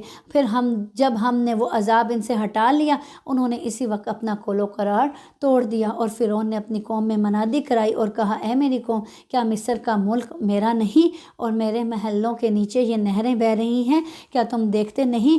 بلکہ میں بہتر ہوں بنسبت اس کے جو بے توقیر ہے اور صاف بول بھی نہیں سکتا۔ اچھا، یعنی حضرت موسیٰ علیہ السلام کی زبان پہ لکنت تھی، جس لیے اس نے ایسا بولا کہ جو صاف بول بھی نہیں سکتا۔ اچھا، اس پر سونے کی کنگن کیوں نہیں آ پڑے، یا اس کے ساتھ پرابان کر فرشتے ہی آ جاتے۔ اس نے اپنی قوم کو بہلایا پھسلایا اور انہوں نے اسی کی مان لی۔ یقیناً یہ سارے ہی نافرمان لوگ تھے۔ پھر جب انہوں نے ہمیں غصہ دلایا تو ہم نے ان سے انتقام لیا اور سب کو ڈبو دیا۔ بس ہم نے انہیں کیا گیا گزرا کر دیا اور پچھلوں کے لیے مثال بنا دی۔ اور جب ابن مریم کی مثال بیان کی گئی تو اس سے تیری قوم خوشی سے چیخنے لگی، اور انہوں نے کہا کہ ہمارے معبود اچھے ہیں، یا وہ تجھ سے ان کا یہ کہنا محض جھگڑے کی غرض سے ہے، بلکہ یہ لوگ ہیں ہی کیا جھگڑالو، یعنی مشرکین۔ نبی کریم صلی اللہ علیہ وسلم کی مبارک زبان سے حضرت مسیح علیہ السلام کا ذکر خیر سن کر یہ کٹ حجتی اور مجادلے کرتے کہ جب حضرت عیسیٰ علیہ السلام قابل مدح ہیں، درحالیہ عیسائیوں نے انہیں معبود بنایا ہوا ہے، تو پھر ہمارے معبود کیوں برے؟ کیا وہ بھی بہتر نہیں؟ یا اگر ہمارے معبود جہنم میں جائیں گے تو عیسیٰ علیہ السلام اور عزیر علیہ السلام بھی جہنم میں جائیں گے۔ اللہ تعالیٰ نے یہاں فرما دیا ان کا خوشی سے چلانا ان کا جدل محض ہے، یعنی جدل کا مطلب یہ ہوتا ہے کہ جھگڑنے والا جانتا ہے کہ اس کے پاس دلیل کوئی نہیں ہے، کہ یعنی ظاہری سی بات ہے جو اللہ کے پیغمبر ہیں وہ تو جہنم میں نہیں جائیں گے۔ یہ کیا کہا کرتے تھے کہ اب جیسے ہم بتوں کی پوجا کرتے ہیں، تم کہتے ہو تمہارے بت بھی تمہارے ساتھ جہنم میں جائیں گے، تو یہ عیسائی تو عیسیٰ علیہ السلام کو پوجتے ہیں، ان کو رب مانتے ہیں، تو کیا پھر اللہ کے پیغمبر بھی اس میں جائیں گے؟ تو اللہ تعالیٰ کہنے جھگڑا کرنے والے جانتے ہیں کہ بھئی ایسا نہیں ہوگا، اللہ کے پیغمبر ہیں، اللہ کے پیغمبر کو تو نہیں اللہ جہنم میں بھیجے گا۔ عیسیٰ علیہ السلام بھی صرف بندہ ہی ہیں جس پر ہم نے احسان کیا اور اسے بنی اسرائیل کے لیے نشان قدرت بنایا۔ اگر ہم چاہتے تو تمہارا عوض فرشتے کر دیتے جو زمین میں جانشینی کرتے، یعنی یہ کہہ رہے تھے نا کہ آپ کے ساتھ پھر فرشتے کیوں نہیں آئے، تو اللہ تعالیٰ کہتے ہیں ہمارے لیے تو یہ بھی مشکل نہیں تھا، ہم فرشتوں کو بھی آپ کے ساتھ بھیج دیتے جو آپ کی جانشینی کرتے۔ اور یقیناً عیسیٰ علیہ السلام قیامت کی علامت ہے، اس لیے ان کی ہر بات نہیں مانی گئی کہ یہ ایمان لانے والے ہی نہ تھے، یہ تو بس ایسے ہی اپنے منہوں سے بولتے جا رہے تھے جو دل میں آتا تھا۔ اور پھر اس لیے بھی نہیں ان کی باتوں کے مطابق معجزات بھیجے گئے کہ اگر قوم کے کہنے کے مطابق معجزات نازل کیے جائیں اور پھر وہ ایمان نہ لائے، پھر عذاب کے علاوہ ان کے پاس کوئی دوسرا چارہ نہیں ہوتا۔ بس تم قیامت کے بارے میں شک نہ کرو اور میری تابعداری کرو، یہی سیدھی راہ ہے، اور شیطان تمہیں روک نہ دے، یقیناً وہ تمہارا سری دشمن ہے۔ اور جب عیسیٰ علیہ السلام معجزے لائے تو کہا کہ میں تمہارے پاس حکمت لایا ہوں، اور اس لیے آیا ہوں کہ جن بعض چیزوں میں تم مختلف ہو انہیں واضح کر دوں۔ بس تم اللہ تعالیٰ سے ڈرو اور میرا کہا مانو، میرا اور تمہارا رب فقط اللہ تعالیٰ ہی ہے، بس تم سب اسی کی عبادت کرو، راہ راست یہی ہے۔ پھر بنی اسرائیل جماعتوں نے آپس میں اختلاف کیا، بس ظالموں کے لیے خرابی ہے دکھ والے دن کی آفت سے۔ یہ لوگ صرف قیامت کے منتظر ہیں کہ وہ اچانک ان پر آ پڑے اور انہیں خبر بھی نہ ہو۔ اس دن گہرے دوست بھی ایک دوسرے کے دشمن بن جائیں گے سوائے پرہیزگاروں کے۔ دلی دوست بھی ایک دوسرے کے کیا ہوں گے؟ دشمن ہوں گے۔ اللہ تعالیٰ کہنے سوائے پرہیزگاروں کے۔ یا عبادی لا خوف علیکم اليوم ولا انتم تحزنون، میرے بندو آج تو تم پر کوئی خوف و ہراس ہے اور نہ ہی تم غم زدہ ہوگے۔ جو ہماری آیتوں پر ایمان لائے اور تھے بھی وہ فرما بردار اور مسلمان، دنیا میں ہر وقت خوف میں رہتے تھے نا کہ کہیں کوئی ایسا کام نہ ہو جائے جس سے اللہ تعالیٰ ناراض ہو جائے، تو اللہ تعالیٰ اس دن کہیں گے کہ آج تم پر کوئی خوف نہیں ہے، کوئی غم نہیں ہوگا۔ پھر جب غلطی ہو جاتی تھی پھر غم زدہ ہو جاتے تھے، تو اللہ تعالیٰ اس دن کہیں گے جو دنیا میں غم و خوف سہنا تھا سہ لیے، آج تمہیں کوئی خوف نہیں ہوگا، کوئی غم نہ ہوگا، آج تم میری رحمت کے سائے میں ہی ہوگے۔ جو ہماری آیتوں پر ایمان لائے تھے اور تھے بھی فرما بردار، تم اور تمہاری بیویاں حشاش بشاش راضی خوشی جنت میں چلے جاؤ۔ ان کے چاروں طرف سے سونے کی رکابیاں اور سونے کے گلاسوں کا دور چلایا جائے گا۔ ان کے جی جس چیز کی خواہش کریں گے اور جس سے ان کی آنکھیں لذت پائیں گی سب وہاں ہوگا اور تم اس میں ہمیشہ رہو گے۔ کھانے کا لطف اور بڑھ جاتا ہے جب اچھے برتنوں میں کھایا جاتا ہے، تو جنتیوں کو خوبصورت برتنوں میں، سونے چاندی کے برتنوں میں پیش کیا جائے گا۔ یہی وہ بہشت ہے کہ تم اپنے اعمال کے بدلے اس کے وارث بنائے گئے ہو۔ یہاں تمہارے لیے بکثرت میوے ہیں جنہیں تم کھاتے رہو گے۔ بے شک گناہ گار لوگ دوزخ کے عذاب میں ہمیشہ رہیں گے۔ یہ عذاب کبھی بھی ان سے ہلکا نہ کیا جائے گا۔ ہلکا کرنا تو دور کی بات، ختم کرنا تو دور کی بات، کبھی ہلکا بھی نہ کیا جائے گا، اور وہ اسی میں مایوس پڑے رہیں گے۔ جیسے پیچھے بھی آیا نا، پکاریں گے، کہیں گے کہ ختم نہیں کرنا تو ایک دن کے لیے ہلکا ہی کر دیا جائے، ہلکا بھی نہ کیا جائے گا۔ اور ہم نے ان پر ظلم نہیں کیا، اللہ تعالیٰ کہہ رہے ہیں ہم نے ان کو جہنم میں ڈال کے ان پر ظلم نہیں کیا، بلکہ انہوں نے خود اپنی جانوں پر ظلم کیا تھا اللہ کی نافرمانیاں کر کے۔ اور پکار پکار کر کہیں گے اے مالک، یعنی کس کو پکاریں گے؟ دروغے کو، جہنم کے، تیرا رب ہمارا کام ہی تمام کر دے، عذاب ہلکا نہیں کرنا تو ہمیں ختم ہی کر دے۔ وہ کہے گا کہ تمہیں تو ہمیشہ رہنا ہے، ہمیشہ رہنا ہے اور ہمیشہ اس میں زندہ ہی رہنا ہے تاکہ عذاب کا مزہ چکھتے رہو۔ ہم تو تمہارے پاس حق لے کر آئے، لیکن تم میں سے اکثر لوگ حق سے نفرت رکھنے والے تھے۔ آج تکلیف حد سے گزر جائے، اذیت حد سے گزر جائے، بیماری حد سے گزر جائے، برداشت مشکل ہو جائے، پھر ایک ہوتا ہے کہ موت کے ساتھ تو ختم ہو ہی جائے گی نا یہ اذیت، یہ تکلیف، لیکن وہاں تو موت بھی نہ آئے گی، موت مانگیں گے تب بھی نہ آئے گی۔ ہم تو تمہارے پاس حق لے کر آئے، لیکن تم میں سے اکثر لوگ حق سے نفرت رکھنے والے تھے۔ کیا انہوں نے کسی کام کا پختہ ارادہ کر لیا ہے تو یقین مانو، یعنی حق کو نہ ماننے کا اللہ تعالیٰ نے پختہ ارادہ کر لیا ہے تو یقین مانو کہ ہم بھی پختہ کام کرنے والے ہیں، یعنی جہنم کے عذاب میں انہیں ڈالنے والے ہیں۔ کیا ان کا یہ خیال ہے کہ ہم ان کی پوشیدہ باتوں کو اور ان کی سرگوشیوں کو نہیں سنتے؟ یقیناً ہم برابر سن رہے ہیں، بلکہ ہمارے بھیجے ہوئے ان کے پاس ہی لکھ رہے ہیں۔ اللہ تعالیٰ کہہ رہے ہیں جو سرگوشیاں کرتے ہیں وہ بھی ہم سن رہے ہیں۔ یہ کیا سمجھتے ہیں لوگوں سے چھپ کے باتیں کر لیں گے اللہ نہیں سنے گا؟ اللہ تو سن رہا ہے، اور اللہ صرف سن نہیں رہا بلکہ جو ان کے دائیں بائیں بیٹھے فرشتے ہیں وہ ان کی باتوں کو، ان کی سرگوشیوں کو لکھ بھی رہے ہیں۔ آپ کہہ دیجئے کہ اگر بالفرض رحمان کی اولاد ہو تو میں سب سے پہلے عبادت کرنے والا ہوتا۔ آسمان اور زمین اور عرش کا رب جو کچھ یہ بیان کرتے ہیں اس سے بہت پاک ہے۔ اب آپ انہیں اسی بحث و مباحثے میں اور کھیل کود میں چھوڑ دیجئے یہاں تک کہ انہیں اس دن سے سابقہ پڑ جائے جن کا یہ وعدہ دیے جاتے ہیں۔ وہ کون سا دن؟ قیامت کا دن۔ یعنی کہ اللہ تعالیٰ کہہ رہے ہیں اب ان بحثوں سے باز نہیں آ رہے تو چھوڑ دو، لگے رہیں یہاں تک کہ قیامت سے جا ملیں۔ وہی آسمانوں میں معبود ہے اور زمین میں بھی وہی قابل عبادت ہے، اور وہ بڑی حکمت والا اور پورے علم والا ہے اور بہت برکتوں والا، جس کے پاس آسمان و زمین اور ان کے درمیان کی بادشاہت ہے، اور قیامت کا علم بھی اسی کے پاس ہے، اور اسی کی جانب تم سب لٹائے جاؤ گے۔ جنہیں یہ لوگ اللہ کے سوا پکارتے ہیں وہ شفاعت کرنے کا اختیار نہیں رکھتے۔ ہاں، مستحق شفاعت وہ ہیں جو حق بات کا اقرار کریں اور انہیں علم بھی ہو۔ اگر آپ ان سے دریافت کریں کہ انہیں کس نے پیدا کیا ہے تو یقیناً یہ جواب دیں گے کہ اللہ نے۔ پھر یہ کہاں الٹے جاتے ہیں اور ان کا پیغمبر اور ان کا یہ کہنا کہ اے اللہ میرے رب یقیناً یہ وہ لوگ ہیں جو ایمان نہیں لاتے، فاصفح عنہم وقل سلام فسوف یعلمون، پس آپ ان سے منہ پھیر لیں اور کہہ دیں سلام، انہیں عنقریب خود ہی معلوم ہو جائے گا۔ اللہ تعالیٰ کہہ رہے ہیں آپ کیا کریں، ایسے لوگوں سے منہ پھیر لیں جو ہر صورت مان کے نہیں دیتے اور بحث مباحثے کرتے رہتے ہیں، آگے سے حجتیں پیش کرتے ہیں۔ آپ ان کو ان کے حال پر چھوڑ دیں، ان سے درگزر کریں اور ان کو اچھا یعنی سلام کر کے انہیں عنقریب پھر ایک دن خود ہی معلوم ہو جائے گا۔ وہ دن کون سا ہوگا؟ جب یہ اپنا انجام دیکھ لیں گے، چاہے وہ موت کی صورت میں یا قیامت کی صورت میں، آخرت میں۔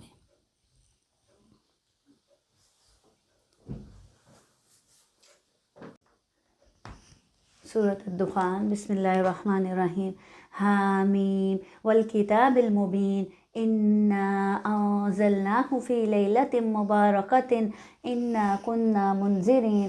حامیم، قسم ہے اس وضاحت والی کتاب کی، یقیناً ہم نے اسے بابرکت رات میں اتارا ہے، بے شک ہم ڈرانے والے ہیں۔ وہ بابرکت رات کون سی رات ہے؟ لیلۃ القدر ہے، جو آگے انشاءاللہ طاق راتوں میں آنے والی ہے، اور ہمیں ان طاق راتوں میں عبادت کر کے اس رات کو تلاش کرنا ہے انشاءاللہ۔ اسی طرح حدیث میں آتا ہے کہ ابراہیم علیہ السلام کے صحیفے بھی 1 رمضان کو نازل ہوئے، اسی طرح انجیل 13 رمضان کو، زبور 29 رمضان کو، اور قرآن 25ویں رات کو، اور تورات 6 رمضان کو۔ تو یہ مبارک کتابیں بھی رمضان ہی میں نازل ہوئی، ہمیں حدیث سے پتہ چلتا ہے۔ اسی طرح سے اب پورا قرآن لیلۃ القدر میں اللہ رب العزت کی طرف سے جبرائیل علیہ السلام لوح محفوظ پر لے کر اتارا گیا، یعنی لوح محفوظ میں اس رات کو قرآن بیت العزت میں اتارا گیا جو آسمان دنیا پر ہے۔ پھر وہاں سے حسب ضرورت 23 سال کے عرصے میں نبی کریم صلی اللہ علیہ وسلم پر تھوڑا تھوڑا کر کے حالات کے مطابق اتارا گیا۔ بے شک ہم ڈرانے والے ہیں، یعنی اس قرآن کا مقصد بتایا جا رہا ہے کہ اس کو کیوں نازل کیا، تاکہ اس کے ذریعے سے ہم ڈرائیں۔ اسی رات میں ہر ایک مضبوط کام کا فیصلہ کیا جاتا ہے۔ اس کی تفسیر میں پتہ چلتا ہے کہ اس رات میں آنے والے سال کی بابت موت و حیات اور وسائل زندگی کے فیصلے لوح محفوظ سے اتار کر فرشتوں کے سپرد کر دیے جاتے ہیں۔ تو پھر یہ سچ بات ہے، یہ جو وہ کہتے ہیں شب رات پہ وہ نہیں، یہ شب رات نہیں ہے، یہ لیلۃ القدر کی رات ہے۔ نہیں، کہ لکھا جاتا ہے واقعی اس میں کہ وہ کس نے مرنا ہے، کس نے اٹھنا ہے، کس کا رزق۔ لکھا نہیں جاتا، لکھا جا چکا ہے پہلے سے۔ یہ آپ دیکھیں نا، اس کی تفسیر میں یہ آتا ہے کہ اس رات اللہ رب العزت آسمان سے اگلے سال تک کے فیصلے کس کے حوالے کرتے ہیں؟ فرشتوں کے، کہ اس سال کس کی موت آنی ہے، مطلب فرشتوں کے ہینڈ اوور وہ معاملات کیے جا رہے ہوتے ہیں اس دن۔ یہ ہاں جی، ٹھیک ہے، کلیئر ہوا ہے۔ لوح محفوظ سے وہ جو اللہ تعالیٰ نے فیصلے کر کے رکھے ہیں نا، وہ اتار کر فرشتوں کو دیے جا رہے ہوتے ہیں، فرشتوں کے سپرد وہ ڈیوٹیز کی جا رہی ہوتی ہیں۔ ہمارے پاس سے حکم ہو کر ہم ہی ہیں رسول بنا کے بھیجنے والے، آپ کے رب کی مہربانی سے پیغمبروں کا، یعنی اللہ کی مہربانی سے ہے پیغمبروں کا بھیجنا، اور وہی ہے سننے والا، جاننے والا، جو رب ہے آسمانوں کا اور زمین کا اور جو کچھ ان کے درمیان ہے۔ اگر تم یقین کرنے والے ہو، کوئی معبود نہیں اس کے سوا، وہی جلاتا ہے اور مارتا ہے، وہی تمہارا رب ہے اور تمہارے اگلے باپ دادوں کا، بلکہ وہ شک میں پڑے کھیل رہے ہیں۔ آپ اس دن کے منتظر رہیں جب کہ آسمان ظاہر دھواں لائے گا جو لوگوں کو گھیر لے گا، یہ دردناک عذاب ہے۔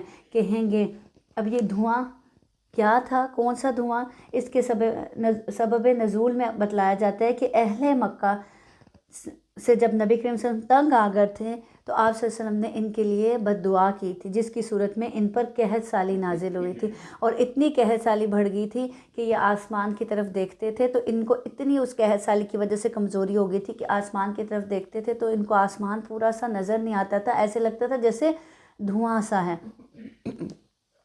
اور اسی طرح قرب قیامت کی 10 بڑی بڑی علامات میں سے ایک علامت کیا ہے؟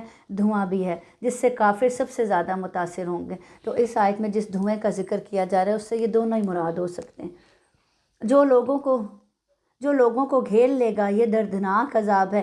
کہیں گے اے ہمارے رب یہ آفت ہم سے دور کر، ہم ایمان قبول کرتے ہیں۔ ان کے لیے نصیحت کہاں ہے؟ کھول کھول کر بیان کرنے والے پیغمبر ان کے پاس آ چکے، یعنی جب ان کے پاس یہ عذاب آیا تھا، قحط سالی آئی تھی، تو پیغمبر سے کیا کہتے تھے؟ ہمارے لیے اللہ سے دعا کریں، ہم سے یہ عذاب کو دور کر دے اور ہم کیا کر لیں گے؟ ایمان لے آئیں گے۔ پھر بھی انہوں نے ان سے منہ پھیرا اور کہہ دیا کہ سکھایا پڑھایا ہوا باولا ہے، ہم عذاب کو تھوڑا دور کر دیں گے تو تم پھر اپنی اسی حالت پر آ جاؤ گے۔ اللہ تعالیٰ کہہ رہے ہیں عذاب کو اگر تم سے تھوڑا دور کریں گے تم واپس مڑ جاؤ گے اپنی اسی حالت میں۔ اور یہی انسانی رویہ ہے میجورٹی کا، کہ کیا ہوتا ہے کہ جب اللہ تعالیٰ کی طرف سے کوئی آزمائش آتی ہے، کوئی تکلیف آتی ہے، تو ہم کیا کرتے ہیں؟ اللہ تعالیٰ سے کہتے ہیں اس آزمائش کو ٹال دیں، ہم بڑے نیک بن جائیں گے، ہم آپ کے فرما بردار بن جائیں گے۔ جیسے ہی اللہ تعالیٰ اس عذاب کو تھوڑا دور کرتے ہیں ہم پھر اپنی اسی روش پر آ جاتے ہیں۔ تو یہ بھی انہوں نے بھی ایسا ہی کیا۔ جس دن ہم بڑی سخت پکڑ پکڑیں گے بالیقین ہم بدلہ لینے والے ہیں۔ یقیناً ان سے پہلے ہم قوم فرعون کو بھی آزما چکے ہیں، جن کے پاس اللہ کا باعزت رسول آیا کہ اللہ تعالیٰ کے بندوں کو میرے حوالے کر دو، یقین مانو کہ میں تمہارے لیے امانت دار رسول ہوں، اور تم اللہ تعالیٰ کے سامنے سرکشی نہ کرو، میں تمہارے پاس کھلی دلیل لانے والا ہوں، اور میں اپنے اور تمہارے رب کی پناہ میں آتا ہوں، اور اس سے کہ تم مجھے سنسار کر دو، اور اگر تم مجھ پر ایمان نہیں لاتے تو مجھ سے الگ ہی رہو۔ پھر انہوں نے اپنے رب سے دعا کی، یہ سب گنہگار لوگ ہیں، ہم نے کہہ دیا کہ راتوں رات تو میرے بندوں کو لے کر نکل، یقیناً تمہارا پیچھا کیا جائے گا۔ اللہ تعالیٰ نے پہلے ہی بتا دیا تھا کہ تمہارا پیچھا کیا جائے گا، تو دریا کو ساکن چھوڑ کر چلا جا، بلا شبہ یہ لشکر غرق کر دیا جائے گا۔ کون سا لشکر؟ فرعون کا لشکر۔ اللہ رب العزت نے موسیٰ علیہ السلام کو پہلے ہی آگاہ کر دیا تھا کہ تم ضرور پیچھا کیے جاؤ گے، یہ لشکر فرعونیوں کا لشکر تمہارا پیچھا ضرور کرے گا۔ وہ بہت سے باغات اور چشمے چھوڑ گئے، اور کھیتیاں اور راحت بخش ٹھکانے اور وہ آرام کی چیزیں جن میں عیش کر رہے تھے اسی طرح ہو گیا، اور ہم نے ان سب کا وارث دوسری قوم کو بنا دیا، سو ان پر نہ تو آسمان و زمین روئے اور نہ انہیں مہلت ملی۔ تو جو بدکار لوگ ہوتے ہیں، اللہ کے نافرمان لوگ ہوتے ہیں، پھر ان پر آسمان و زمین بھی نہیں روتے۔ کیوں؟ کیونکہ ان فرعونی ایسے نہ تھے کہ ان کے کوئی نیک اعمال آسمان کی طرف چڑھتے، اور نہ ہی زمین پر کوئی اللہ کی عبادت کرنے والے تھے۔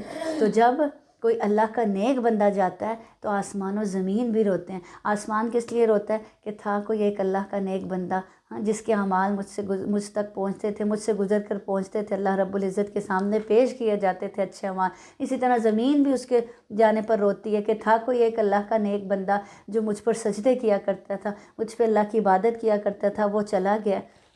تو آسمان و زمین بھی نیک انسان کے جانے پر روتے ہیں، اور بد انسان کے جانے پر آسمان و زمین بھی نہیں روتے۔ اور بے شک ہم نے ہی بنی اسرائیل کو سخت رسوا کن سزا سے نجات دی جو فرعون کی طرف سے ہو رہی تھی۔ فی الواقع وہ سرکش اور حد سے گزر جانے والوں میں سے تھا، اور ہم نے دانستہ طور پر بنی اسرائیل کو دنیا جہان والوں پر فوقیت دی، اور ہم نے انہیں ایسی نشانیاں دی جن میں سری آزمائش تھی۔ یہ لوگ تو یہی کہتے ہیں، یعنی کون لوگ؟ کفار مکہ، کہ آخری چیز یہی ہمارا پہلی بار دنیا سے مر جانا ہے اور ہم دوبارہ اٹھائے نہیں جائیں گے۔ اگر تم سچے ہو تو ہمارے باپ دادوں کو لے آؤ، کیا یہ لوگ بہتر ہیں یا تو باقی قوم کے لوگ؟ اور جو ان سے بھی پہلے تھے ہم نے ان سب کو ہلاک کر دیا، یقیناً وہ گناہگار تھے۔ ہم نے زمین اور آسمان اور ان کے درمیان کی چیزوں کو کھیل کے طور پر پیدا نہیں کیا۔ اللہ تعالیٰ کہہ رہے ہیں آسمان و زمین اور ان کے درمیان ہم نے جو بھی کچھ بنایا ہے کھیل کے لیے نہیں پیدا کیا کہ تم لوگ آؤ اس میں کھیلو کودو اور انجوائے کرو دنیا کو اور پھر مزے لوٹو اور چلے جاؤ۔ نہیں، بامقصد پیدا کیا۔ اللہ تعالیٰ نے دنیا کو ایسے نہیں پیدا کیا، بلکہ کس لیے پیدا کیا؟ تاکہ تم آؤ اس دنیا میں اور اللہ کی عبادت کرو، کچھ مال اکٹھے کر کے لے کے جاؤ اپنی آخرت کے لیے۔ بلکہ ہم نے انہیں درست تدبیر کے ساتھ ہی پیدا کیا ہے، لیکن ان میں سے اکثر لوگ نہیں جانتے۔ کیا نہیں جانتے؟ کہ ہمیں پیدا ہی کیوں کیا گیا ہے۔ وہ بس دنیا میں آتے ہیں اور دنیا کو انجوائے کرتے ہیں اور دنیا سے پھر رخصت ہو جاتے ہیں، دنیا میں آ کے دنیا کما کر ہی چلے جاتے ہیں۔ اللہ تعالیٰ کہہ رہے ہیں ان میں سے اکثر لوگ کیا ہیں؟ غافل ہیں، جانتے ہی نہیں کہ مقصد کیا ہے زندگی میں آنے کا، اللہ تعالیٰ نے بنایا کیوں ہے ہمیں۔ اور دیکھیں آج ہماری اکثریت ایسے ہی ہے نا، پتہ ہی نہیں دنیا میں کیوں آئے ہیں۔ یقیناً فیصلے کا دن ان سب کا طے شدہ وقت ہے۔ یہی ہے وہ اصل مقصد جس کے لیے سب کچھ بنایا گیا، جس کے لیے دنیا کو بنایا گیا، کہ آخرت کا دن ایک دن آئے گا جس دن سب کو حساب کتاب کیا جائے گا، سب کا حساب کتاب کیا جائے گا۔ اس دن کوئی دوست کسی دوست کے کچھ بھی کام نہ آئے گا اور نہ ان کی امداد کی جائے گی، مگر جس پر اللہ تعالیٰ کی مہربانی ہو جائے وہ زبردست اور رحم کرنے والا ہے۔ ان شجرۃ الزقوم، بے شک زقوم تھوہر کا درخت گناہ گار کا کھانا ہے، جو مثل تلچھٹ کے ہے اور پیٹ میں کھولتا رہتا ہے۔ زقوم کا کھانا کیسا ہوگا؟ کن کے لیے ہوگا؟ جہنمیوں کے لیے ہوگا زقوم کا درخت کا کھانا، تھور کا کھانا، گناہ گاروں کے لیے، جو مثل تلچھٹ کے ہے اور پیٹ میں کھولتا رہتا ہے۔ کچھ ایسا کھا لیں نا، اسٹمک پین شروع ہو جاتی ہے اور پیٹ میں عجیب سی گڑبڑ شروع ہو جاتی ہے، تو یہ پیٹ میں ایسے کرے گا جیسے کوئی آگ لگی ہوئی ہے۔ تلچھٹ کیا ہوتی ہے؟ تیل کی جیسے تلچھٹ ہوتی ہے، لگتی ہے تو کتنی تکلیف ہوتی ہے، تو یہ اندر اس طرح اذیت دے گا۔ کھائیں گے بھی کیونکہ بھوکے ہوں گے، کھانا پڑے گا، کھا جائیں گے، کھائیں گے تو اندر جا کے اور اذیت میں مبتلا کرے گا یہ ان کو۔ مثل تیز گرم پانی کے، اسے یعنی کیسا ہوگا اندر؟ جیسے پانی، گرم پکتا ہوا پانی ہوتا ہے، اسے پکڑ لو پھر گھسیٹتے ہوئے بیچ جہنم تک پہنچاؤ، پھر اس کے سر پر سخت گرم پانی کا عذاب بہاؤ۔ صرف جہنم میں نہ گراؤ بلکہ جہنم کے بیچ میں گراؤ، اور صرف اتنا ہی نہیں، پھر اوپر پکتا ہوا گرم پانی ڈالو۔ اس سے کہا جائے گا چکھتا جا، تو بڑا ذی عزت اور بڑے اکرام والا تھا۔ یہی وہ چیز ہے جس میں تم شک کیا کرتے تھے، بے شک اللہ سے ڈرنے والے امن چین کی جگہ میں ہوں گے، باغوں اور چشموں میں باریک اور دبیز ریشم کے لباس پہنے ہوئے آمنے سامنے بیٹھے ہوں گے۔ یہ اسی طرح ہے، اور ہم بڑی بڑی آنکھوں والی حوروں سے ان کے نکاح کرا دیں گے، دل جمی کے ساتھ وہاں ہر طرح کے میووں کی فرمائش کرتے ہوں گے، یعنی بے خوفی کے ساتھ۔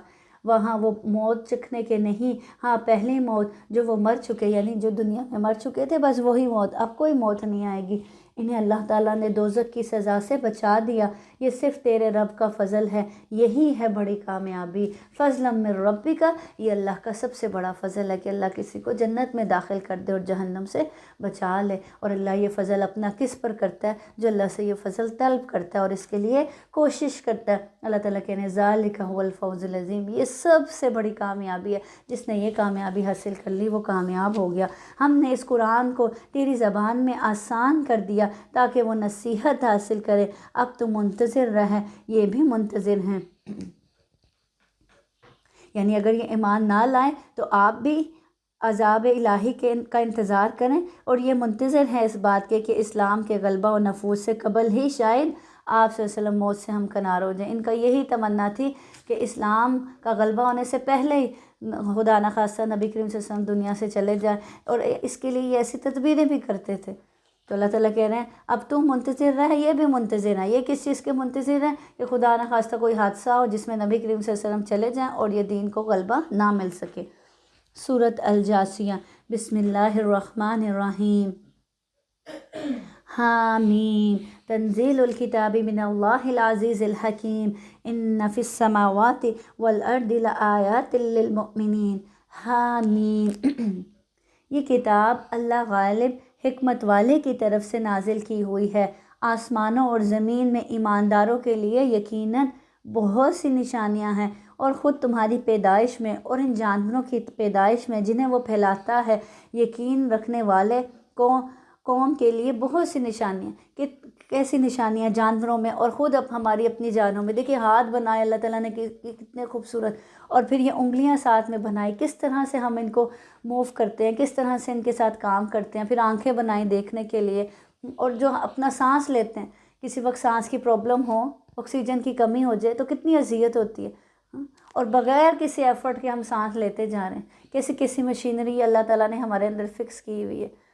ہارٹ اپنا کام کر رہا ہے، پھیپھڑے اپنا کام کر رہے ہیں، اسٹمک اپنا کام کر رہا ہے، تو کیسی اللہ تعالیٰ کہنے غور تو کرو کہ اپنے اندر بھی غور کرو کہ کیسی کیسی نشانیاں اللہ تعالیٰ نے بنائی تمہارے اندر بھی، اپنی پیدائش پر غور کرو، جانوروں کی پیدائشوں پہ غور کرو، اور رات اور دن کے بدلنے میں، اور جو کچھ روزی اللہ تعالیٰ آسمان سے نازل فرما کر زمین کو اس کی موت کے بعد زندہ کر دیتا ہے، اس میں اور ہواؤں کے بدلنے میں بھی ان لوگوں کے لیے جو عقل رکھتے ہیں نشانیاں ہیں۔ یہ ہیں اللہ کی آیتیں جنہیں ہم آپ کو راستے سے سنا رہے ہیں، یعنی حق کے ساتھ۔ بس اللہ تعالیٰ اور اس کی آیتوں کے بعد یہ کس بات پر ایمان لائیں گے؟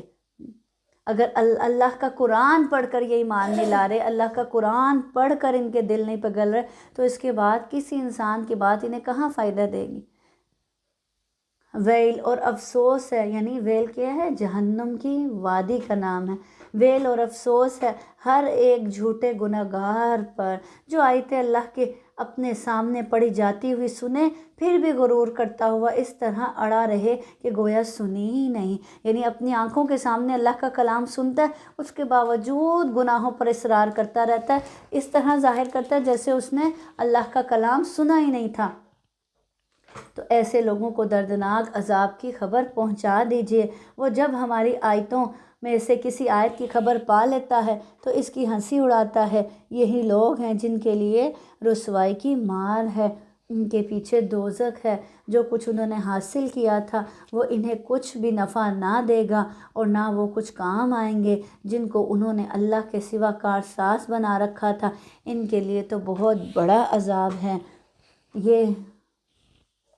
یہ ہدایت ہے۔ کیا ہدایت ہے؟ یعنی یہ قرآن ہدایت ہے، اور جن لوگوں نے اپنے رب کی آیتوں کو نہ مانا ان کے لیے بہت سخت دردناک عذاب ہے۔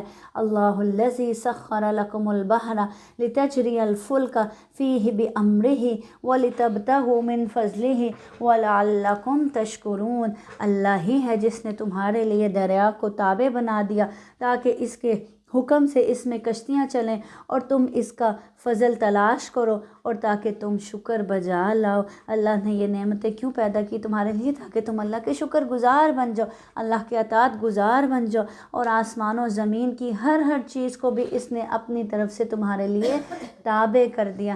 تابع کر دیا مطلب تمہاری خدمت میں معمور کر دیا۔ جو غور کریں یقیناً وہ اس میں بہت سی نشانیاں پا لیں گے۔ اگر واقعی ہم کائنات کو اس نظر سے دیکھیں نا کہ یہ سورج چاند یہ اللہ تعالیٰ نے کس لیے بنایا؟ میرے لیے بنایا، میری خدمت میں لگا دیا۔ اتنا بڑا سورج، اتنا بڑا چاند، اتنا بڑا آسمان، اور پھر اتنے بڑے بڑے جانور اللہ تعالیٰ نے کس کے تابع کر دیے، کس کی خدمت میں لگا دیے؟ انسان کے لیے۔ یہ میرے لیے سب کیا۔ تو پھر دیکھیں اللہ تعالیٰ پر کیسے پیار آتا ہے۔ کھانا کھانے لگیں، سوچیں یہ اللہ تعالیٰ نے میرے لیے، ہمارے لیے اتنی طرح طرح کی نعمتیں اگائی اور ہم تک پہنچائی۔ تو اگر اس نظر سے انسان دیکھے تو حقیقتاً وہ اپنے رب کو پہچان جاتا ہے۔ پھر اس کی باؤنڈنگ اللہ تعالیٰ کے ساتھ اور طرح کی ہو جاتی ہے، وہ اللہ تعالیٰ سے اور طرح کا تعلق قائم ہو جاتا ہے، ایک محبت والا، ایک پیار والا، اور پھر یہ محبت اور پیار والا تعلق اس کو خود بخود اللہ کے لیے جھکنے پر مجبور کرتا ہے۔ انسان یہ سوچتا ہے نا میرا رب تو عطا ہی عطا اور میں خطا ہی خطا، پھر وہ شرمندہ ہوتا ہے، نادم ہوتا ہے کہ میرے رب نے تو میرے لیے اتنا سب کچھ کیا۔ اللہ تعالیٰ بار بار قرآن میں کہتے ہیں نا تمہارے لیے یہ سب کیا تمہارے لیے بنایا، تمہارے تابع کر دیا، تمہاری خدمت میں لگا دیا۔ تو پھر بندہ سوچنے پر مجبور ہوتا ہے کہ میں اپنے رب کے لیے کیا کر رہی ہوں؟ میرے رب نے یہ ساری کائنات میرے لیے سجا دی، میری خدمت میں لگا دی، میں اس کے لیے کیا کر رہی ہوں؟ آپ ایمان والوں سے کہہ دیں کہ وہ ان لوگوں سے درگزر کریں جو اللہ کے دنوں کی توقع نہیں رکھتے، تاکہ اللہ تعالیٰ ایک قوم کو ان کے کرتوتوں کا بدلہ دے۔ جو نیکی کرے گا، کب بدلہ دے؟ یعنی قیامت پر۔ جو نیکی کرے گا وہ اپنے ذاتی بھلے کے لیے، اور جو برائی کرے گا اس کا وبال اسی پر ہے۔ پھر تم سب اپنے پروردگار کی طرف لوٹائے جاؤ گے۔ یقیناً ہم نے بنی اسرائیل کو کتاب یعنی تورات، حکومت اور نبوت دی تھی، اور ہم نے انہیں پاکیزہ اور نفیس روزیاں بھی دی تھی۔ کون سی روزی دی تھی بنی اسرائیل کو؟ منو سلوا، اور انہیں دنیا والوں پر فضیلت بھی دی تھی، اور ہم نے انہیں دین کی صاف صاف دلیلیں دی۔ پھر انہوں نے اپنے پاس علم کی پہنچ جانے کے بعد آپس کی ضد بحث سے ہی اختلاف برپا کر ڈالا، یعنی نبی کریم صلی اللہ علیہ وسلم کا انکار کر کے آپس میں اختلاف برپا کر ڈالا۔ یہ جن جن چیزوں میں اختلاف کر رہے ہیں ان کا فیصلہ قیامت والے دن ان کے درمیان خود تیرا رب کرے گا۔ پھر ہم نے آپ کو دین کی ظاہر راہ پر قائم کر دیا، سو آپ اسی پر لگے رہیں اور نادانوں کی خواہشوں کی پیروی میں نہ پڑیں۔ یاد رکھیں کہ یہ لوگ ہرگز اللہ کے سامنے آپ کے کچھ کام نہیں آ سکتے۔ سمجھ لیں کہ ظالم لوگ آپس میں ایک دوسرے کے رفیق ہوتے ہیں اور پرہیزگاروں کا کارساز اللہ تعالیٰ ہے۔ یہ قرآن لوگوں کے لیے بصیرت کی باتیں اور ہدایت اور رحمت ہے۔ قرآن کیا ہے لوگوں کے لیے؟ بصیرت کی باتیں، ہدایت اور رحمت ہے۔ بصیرت کی باتیں یعنی ایسی باتیں ہیں اس میں جس سے آنکھیں کھل جاتی ہیں، آنکھوں پر پڑے غفلت کے پردے کھل جاتی ہیں نا۔ بصیرت وہ نگاہ ہوتی ہے کہ جو آپ کو دور تک کی حقیقت بتا دے، وہ نگاہ ہوتی ہے۔ تو مومن کی نگاہ پھر قرآن پڑھ کر بصیرت والی نگاہ ہو جاتی ہے، وہ چیزیں دیکھ رہا ہوتا ہے جو عام انسان کو نظر نہیں آ رہی ہوتی۔ تو اللہ تعالیٰ یہی کہہ رہے ہیں یہ قرآن لوگوں کے لیے بصیرت کی باتیں اور ہدایت اور رحمت ہے۔ ہدایت بھی ملتی ہے اس سے، اور جو اس کتاب کو تھام لیتا ہے اللہ تعالیٰ کی طرف سے پھر اس پر رحمتیں برسنے لگتی ہیں۔ اس قوم کے لیے جو یقین رکھتی ہے، کیا ان لوگوں کا جو برے کام کرتے ہیں یہ گمان ہے کہ ہم انہیں ان لوگوں جیسا کر دیں گے جو ایمان لائے اور نیک کام کیے، کہ ان کا مرنا جینا یکساں ہو جائے؟ برا ہے وہ فیصلہ جو وہ کر رہے ہیں۔ اللہ تعالیٰ کہہ رہے ہیں کبھی بھی دونوں لوگوں کا مرنا جینا یکساں نہیں ہو سکتا، کن دونوں کا؟ برے لوگوں کا اور نیک لوگوں کا۔ اور آسمانوں اور زمین کو اللہ نے بہت ہی عدل کے ساتھ پیدا کیا ہے، اور تاکہ ہر شخص کو اس کے کیے ہوئے کام کا پورا بدلہ دیا جائے اور ان پر ظلم نہ کیا جائے۔ کیا آپ نے اسے بھی دیکھا جس نے اپنی خواہش نفس کو اپنا معبود بنا لیا؟ پیچھے بھی آیت گزر چکی ہے نا، اللہ تعالیٰ پھر ذکر کرے افرائیت، کیا بھلا آپ نے دیکھا من اتخذ الہہ ہواہ، جس نے اپنی خواہش نفس کو اپنا معبود بنا لیا، اپنا الہ بنا لیا، اور باوجود سمجھ بوجھ کے اللہ نے اسے گمراہ کر دیا۔ کیونکہ ایسا شخص جو اپنے خواہش نفس کے پیچھے لگ جاتا ہے، پھر وہ جتنا بھی علم والا کیوں نہ ہو، پھر وہ جتنا بھی پرہیزگار کیوں نہ ہو، اس کے پاس کتنی دولت علم کی کیوں نہ ہو، لیکن اس کی آنکھوں پر پھر پردہ پڑ جاتا ہے۔ وہ اس ایک ہی دھن میں ہوتا ہے کہ کسی طرح وہ اپنی خواہش کو پورا کر لے۔ جو اپنی خواہش نفس کا بندہ بن جاتا ہے، اسے اپنی خواہش کے آگے کچھ اور نظر نہیں آ رہا ہوتا۔ تو اللہ تعالیٰ یہی کہہ رہے ہیں باوجود سمجھ بوجھ کے اللہ نے اسے گمراہ کر دیا، کہ جانتا بوجھتا تھا، پھر بھی جب اس نے اللہ کے حکم کے آگے اپنی خواہش نفس کو اہمیت دی تو پھر اللہ نے بھی اس کو گمراہ کر دیا، اور اس کے کان دل پر مہر لگا دی ہے۔ اسی لیے تو ایسا انسان جو صرف اپنی منمانی کرتا ہے، صرف اپنی مرضی، اپنی خواہش لوگوں پر مسلط کرتا ہے، بالکل وہ ایسا ہی لگتا ہے جیسے دیوانہ ہے۔ آپ اس کو جتنا بھی سمجھانے کی کوشش کریں گے نا کہ یہ نہیں ٹھیک، ایسا نہ کرو، وہ نہیں سمجھتا۔ کیوں؟ کیونکہ اس کے کانوں پر کیا ہے؟ کان اور دل پر مہر لگا دی اللہ تعالیٰ نے، کہ یہ ماننے والا ہی نہیں ہے، یہ نہیں مانے گا، یہ نہیں سنے گا۔ اس کا دل کرتا ہی نہیں ہے نا، عبادت یا نماز پڑھ بندہ کسی کو کہتا ہے وہ کہتا ہے اللہ چاہتا جس کو چاہتا ہے اپنے آگے خود کھڑا کر دیتا ہے، بندہ خود ہی اس کے دل میں آتا ہے ہم وضو کریں نماز پڑھیں۔ جی، تو اس کے دل میں کیوں نہیں آ رہا؟ وہ اس کے لیے اللہ تعالیٰ کیوں نہیں چاہ رہا؟ کیونکہ وہ خود نہیں چاہ رہا۔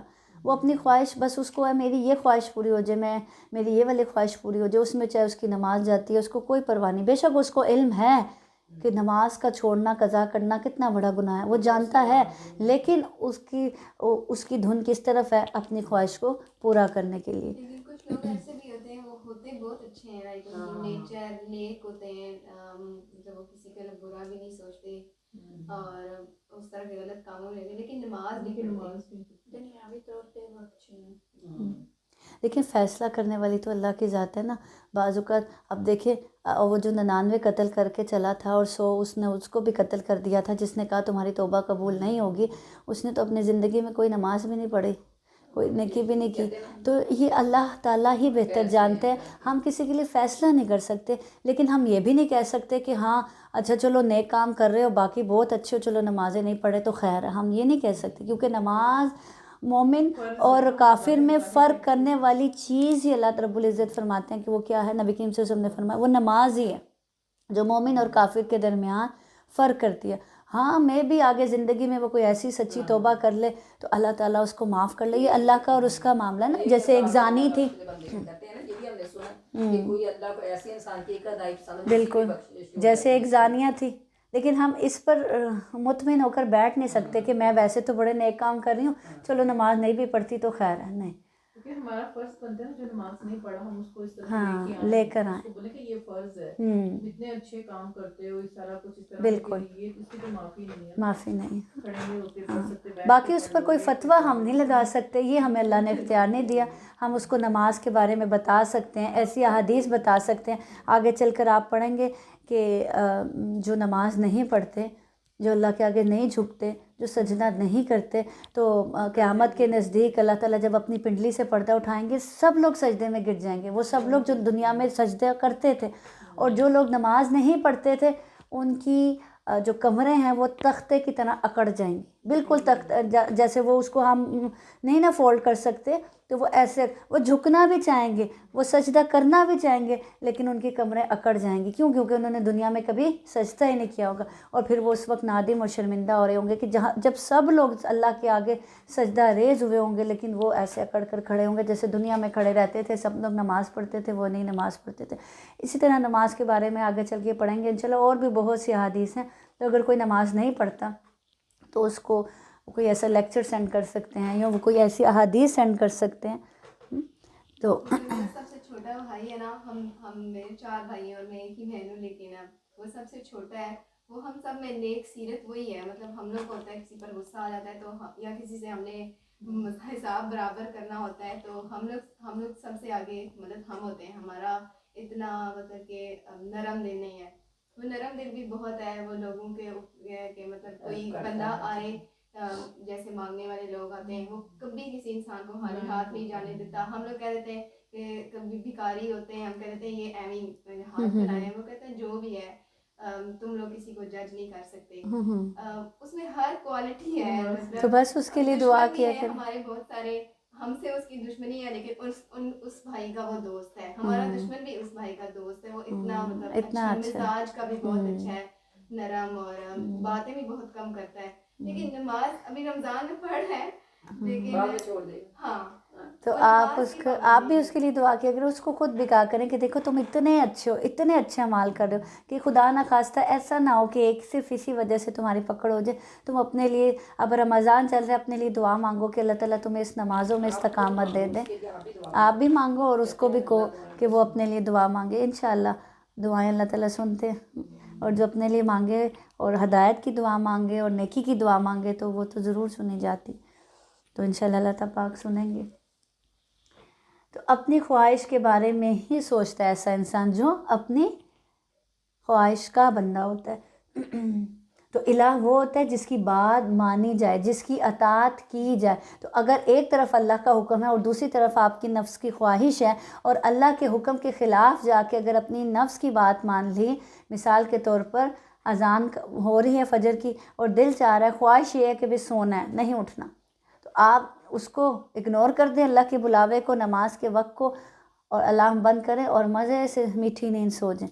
تو یہ کیا ہے, اس وقت آپ نے کس کو معبود بنا لیا؟ اپنی خواہش نفس کو, کہ اللہ کو بڑا نہیں مانا, اپنی خواہش نفس کو بڑا مانا, اس کی بات مانی. تو یہ ہوتا ہے خواہش نفس کا بندہ.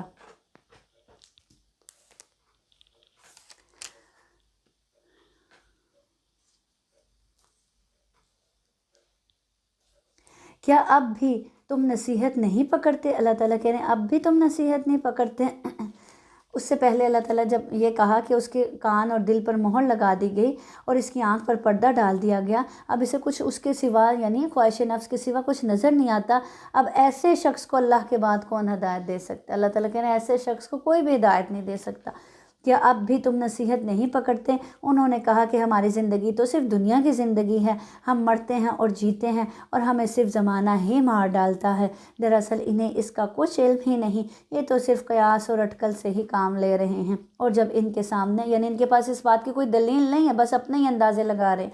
اور جب ان کے سامنے ہماری واضح اور روشن آیتوں کی تلاوت کی جاتی ہے تو ان کے پاس اس قول کے سوا کوئی دلیل نہیں ہوتی کہ اگر تم سچے ہو تو ہمارے باپ داداؤں کو لاؤ۔ آپ کہہ دیجئے اللہ ہی تمہیں زندہ کرتا ہے، پھر تمہیں مار ڈالتا ہے، پھر تمہیں قیامت کے دن جمع کرے گا، جس میں کوئی شک نہیں، لیکن اکثر لوگ نہیں سمجھتے۔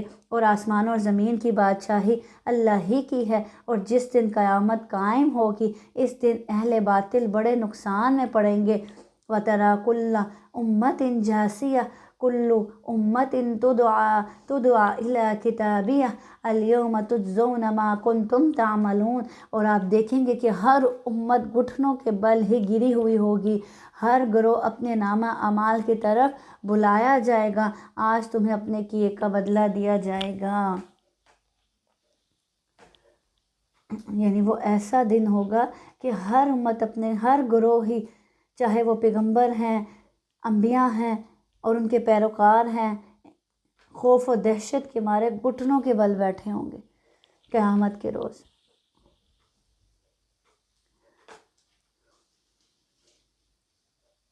یہ ہے اللہ تعالیٰ فرمائیں گے، یہ ہے ہماری کتاب جو تمہارے بارے میں سچ سچ بول رہی ہے۔ یعنی کون سی کتاب؟ نامہ اعمال والی کتاب، جس کے بارے میں سورۃ الکہف میں آپ نے پڑھا نا، اللہ تعالیٰ کہتے ہیں مَا لِهَٰذَا الْكِتَابِ لَا يُغَادِرُ صَغِيرَةً وَلَا كَبِيرَةً إِلَّا أَحْصَاهَا۔ اس دن انسان کہے گا یہ کیسی کتاب ہے، اس نے تو نہ کوئی چھوٹی چیز چھوڑی نہ کوئی بڑی، سبھی کچھ اس میں درج کر ڈالا۔ تو وہ نامہ اعمال سچ سچ بولے گا، ہم تمہارے اعمال لکھواتے جاتے تھے۔ اللہ تعالیٰ کیا کہیں گے؟ ہم تمہارا ایک ایک عمل لکھواتے جاتے تھے، بس لیکن جو لوگ ایمان لائے اور انہوں نے نیک کام کیے تو ان کو ان کے رب اپنی رحمت تلے لے لے گا۔ یہی صریح کامیابی ہے۔ رحمت سے مراد کیا ہے؟ جنت ہے، یعنی جنت میں داخل فرمائے گا۔ جیسے حدیث میں آتا ہے اللہ تعالیٰ جنت سے فرمائے گا انت رحمتی ارحم بکی من اشاء، تو میری رحمت ہے، تیرے ذریعے سے یعنی تجھ میں داخل کر کے میں جس پر چاہوں گا رحم کروں گا۔ لیکن جن لوگوں نے کفر کیا تو میں ان سے کہوں گا کیا میری آیتیں تمہیں سنائی نہیں جاتی تھی؟ پھر بھی تم تکبر کرتے رہے اور تم تھے ہی گناہ گار لوگ۔ اور جب کبھی کہا جاتا کہ اللہ کا وعدہ یقیناً سچا ہے اور قیامت کے آنے میں کوئی شک نہیں، تو تم جواب دیتے تھے کہ ہم نہیں جانتے قیامت کیا چیز ہے، ہمیں کچھ یوں ہی سا خیال ہو جاتا تھا لیکن ہمیں یقین نہیں تھا۔ آج ہمارے بھی دلوں میں ایسے یوں ہی سا خیال آ جاتا ہے، اچھا ہاں قیامت آئے گی اس کے لیے کچھ کرنا ہے، لیکن اس کو اس طرح سے اپنی آنکھوں کے سامنے نہیں دیکھتے جیسے صحابہ دیکھتے تھے۔ اگر اس طرح سے دیکھیں تو پھر ہماری زندگیاں بھی بدل جائیں۔ اور ان پر اپنے اعمال کی برائیاں کھل گئی، اور جس کا وہ مذاق اڑا رہے تھے اس نے انہیں گھیر لیا اور کہہ دیا گیا کہ آج ہم تمہیں بھلا دیں گے جیسے کہ تم نے اپنے اس دن سے ملنے کو بھلایا تھا۔ تمہارا ٹھکانہ جہنم ہے اور تمہارا مددگار کوئی نہیں۔ جیسے حدیث میں آتا ہے نا، اللہ تعالیٰ اپنے بعض بندوں سے کہے گا کیا میں نے تمہیں بیوی نہیں دی تھی؟ کیا میں نے تیرا اکرام نہیں کیا تھا؟ کیا میں نے گھوڑے اور بیل وغیرہ تیری ماتحتی میں نہیں دیے تھے؟ تو سرداری بھی کرتا تھا اور چنگی بھی وصول کرتا تھا۔ وہ کہے گا ہاں یہ تو ٹھیک ہے میرے رب۔ اللہ تعالیٰ اس سے پوچھے گا کیا تجھے میری ملاقات کا یقین تھا؟ وہ کہے گا نہیں۔ اللہ تعالیٰ فرمائے گا فَالْيَوْمَ أَنْسَاكَ كَمَا نَسِيتَنِي، بس آج میں بھی تجھے بھول جاؤں گا جیسے تو دنیا میں مجھے بھولا رہا، مجھے یاد نہیں کیا۔ تو ایسے لوگوں کا ٹھکانہ کہاں ہے؟ جہنم ہے، جو دنیا میں رہتے ہوئے آخرت کے دن کو بھلا دیں، اپنے انجام کو بھلا دیں، قیامت کے دن کو بھلا دیں۔ آج ہم بھی بھولے ہی بیٹھے ہیں نا قیامت کو۔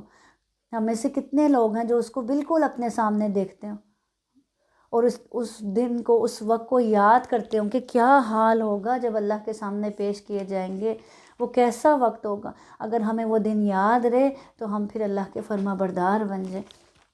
تو اللہ تعالیٰ اس دن کہیں گے تم نے اس دن کو بھلا دیا، اب تمہارا ٹھکانہ کیا ہے؟ جہنم ہے، اور آج میں تمہیں بھول جاؤں گا، کہاں؟ جہنم میں ڈال کے، اور تمہارا کوئی مددگار نہیں۔ یہ اس لیے ہے کہ تم اللہ تعالیٰ کی آیتوں کی ہنسی اڑاتے تھے اور دنیا کی زندگی نے تمہیں دھوکے میں ڈال رکھا تھا۔ بس آج کے دن نہ تو یہ دوزخ سے نکالے جائیں گے اور نہ ان سے عذر و معذرت قبول کیا جائے گا۔ اللہ تعالیٰ کہہ رہے ہیں یہ کس لیے کہ تم اللہ کی آیتوں کی ہنسی اڑایا کرتے تھے، اللہ کے شاعر کا مذاق اڑایا کرتے تھے۔ اب دیکھیں روزہ افطار کرنا، روزہ رکھنا، یہ سب کیا ہے؟ اللہ تعالیٰ کی نشانیاں ہیں نا، اللہ تعالیٰ کے شعار ہے کہ ان کے ذریعے سے ہم اللہ کو پہچانتے ہیں، یہ اللہ کی نشانیاں ہیں، اللہ کی جو ہم عبادات کرتے ہیں۔ اب دیکھیں ٹک ٹاک، یہ ساری چیزیں ان چیزوں کے مذاق سے بھی بھرے ہوئے ہیں۔ ہر چیز ہم نے کوئی دین کا ایسا حکم یا ایسا عبادت کوئی چھوڑی نہیں کہ جس میں مذاق نہ اڑایا جا رہا۔ ہم نے دین کو بھی ہنسی مذاق بنا لیا۔ کوئی نماز پڑھ رہا ہے، کچھ ایسا ہو رہا ہے، تو اب جیسے رمضان چل رہا ہے نا، تو آپ دیکھیں کہ اسی قسم کی وہ ساری ویڈیوز آ رہی ہیں، گروپس میں بھی ایک دوسرے کو بھیجی جا رہی ہیں کہ پھر ایک جگہ اللہ تعالیٰ کہتے ہیں کہ اللہ کا دین ہی ملا تھا، کہ اللہ کی آیات ہی ملی تھی، کہ اللہ ہی کی نشانیاں ملی تھی لوگوں کو کھیل تماشے کے لیے، لوگوں کو مذاق کے لیے۔ تو یہ وہی کرتا ہے جو سیریس نہیں ہوتا دین کے معاملے میں، جو اللہ کے لیے سیریس نہیں ہوتا۔ تو یہاں بھی یہی کہا جا رہا ہے، یہ اس لیے کہ تم نے اللہ کی آیتوں کی ہنسی کی تھی، اڑائی تھی، اور دنیا کی زندگی نے تمہیں دھوکے میں ڈال رکھا تھا۔ بس آج کے دن پیچھے میوزک چل رہا ہوتا ہے، آگے وہ کوئی روزے کا یا کوئی سحری کا، اور اس کے اوپر مذاق اڑایا جا رہا ہوتا ہے نماز پہ بھی۔ تو کیا ہو گیا اس امت کو؟ اتنی اچھی باتوں پہ انہوں نے گانے والے سٹائل دیے ہیں، نعت بالکل، ہوتی ہے، ہاں جی، اور نعت کی وہ تعریف نبی کی اتنی، اس کا میوزک انہوں نے ایسا بنایا تھا جیسے گانا وہ آج چل رہا ہے نا، وہ انڈین سانگز کو نا اسلام میں تو یہ دیکھیں، اور ہم غفلت میں ڈوبے ہیں، ہم خوشی خوشی ان چیزوں کو لے رہے ہیں اور انجوائے کر رہے ہیں، اور ہنسی مذاق کا ذریعہ بنا لیا۔ تو ڈر نہیں لگتا اللہ تعالیٰ سے؟ آگے کہا دے، میں دین کی بات بھی اچھی دیکھتی ہوں، ٹک ٹاک دیکھتی ہوں، سچ بتا رہی ہوں، روزے میں چیک کرتی ہوں، جب اچھی کوئی اس لیے دیکھتی میں ہوں، ٹک ٹاک بناتی بھی ہوں، میں اسلامک بناتی ہوں، اسلامک، قرآن والی بناتی ہوں، نہیں اچھی بات ہے۔ اچھی باتیں بھی بہت ہوتی ہیں۔ جہاں دیکھیں برائی پھیل رہی ہے وہاں ہمیں اچھائی بھی پھیلانی ہے، لیکن ہاں اور میں اسلامی بناتی ہوں ساری میں نے قرآن۔ بس آج کے دن نہ تو یہ دوزخ سے نکالے جائیں گے اور نہ ان سے عذر و معذرت قبول کیا جائے گا۔ بس اللہ کی تعریف جو آسمان اور زمین تمہارے جہاں کا پالن ہار ہے، اسی رب کے لیے ہے سب تعریفیں۔ فَلِلَّهِ الْحَمْدُ رَبِّ السَّمَاوَاتِ وَرَبِّ الْأَرْضِ رَبِّ الْعَالَمِينَ وَلَهُ الْكِبْرِيَاءُ فِي السَّمَاوَاتِ وَالْأَرْضِ وَهُوَ الْعَزِيزُ الْحَكِيمُ۔ بس اللہ کی تعریف ہے جو آسمان اور زمین اور تمام جہاں کا پالن ہار ہے، تمام بزرگی اور بڑائی آسمان اور زمین میں اسی کی ہے، اور وہی غالب اور حکمت والا ہے۔ کبریائی کس کے لیے؟ صرف اور صرف اللہ کے لیے۔ کسی انسان کو زیب نہیں دیتا کہ وہ تکبر کرے، جیسے کل بھی ہم نے پڑھا تھا نا کہ ہر عطا کس کی ہے؟ اللہ کی۔ اگر وہ مال پر اتراتا ہے تو وہ بھی اللہ کا دیا، علم پر اتراتا ہے تو وہ بھی اللہ کا دیا ہوا، صحت پر اتراتا ہے، اپنے حسن پر اتراتا ہے، کسی بھی چیز پر اتراتا ہے، اولاد پر اتراتا ہے، گھر بار پر اتراتا ہے، تو وہ تو سب کچھ دیا ہوا اللہ کو ہی ہے، تو اترانا بنتا نہیں، تکبر کسی انسان کو جائز نہیں۔ تو کبریائی کس کی چادر ہے؟ اللہ کی چادر ہے۔ آپ سے نے فرمایا تین لوگوں کی ہلاکت کے بارے میں تو پوچھو ہی نہ۔ ایک وہ آدمی جو اللہ سے اس کی چادر کھینچے، بے شک بڑائی اس کی چادر ہے، یعنی بڑائی کس کی چادر ہے؟ اللہ کی چادر ہے، اور کوئی اس کو اوڑھنا چاہے تو وہ گویا اللہ کی چادر کو کھینچ رہا ہے، اور عزت اس کا ازار ہے۔ تو جس نے اس کی چادر کو کھینچنے کی کوشش کی، تکبر کیا، تو نبی کریم صلی اللہ علیہ وسلم نے فرمایا اس کی ہلاکت کا تو پھر پوچھو ہی نہ۔ اسی طرح وہ آدمی جو اللہ کی ذات کے بارے میں شک کرے، اور اسی طرح وہ جو اللہ سے مایوس ہو جائے، اس کی ہلاکت کا تو پوچھو ہی نہ۔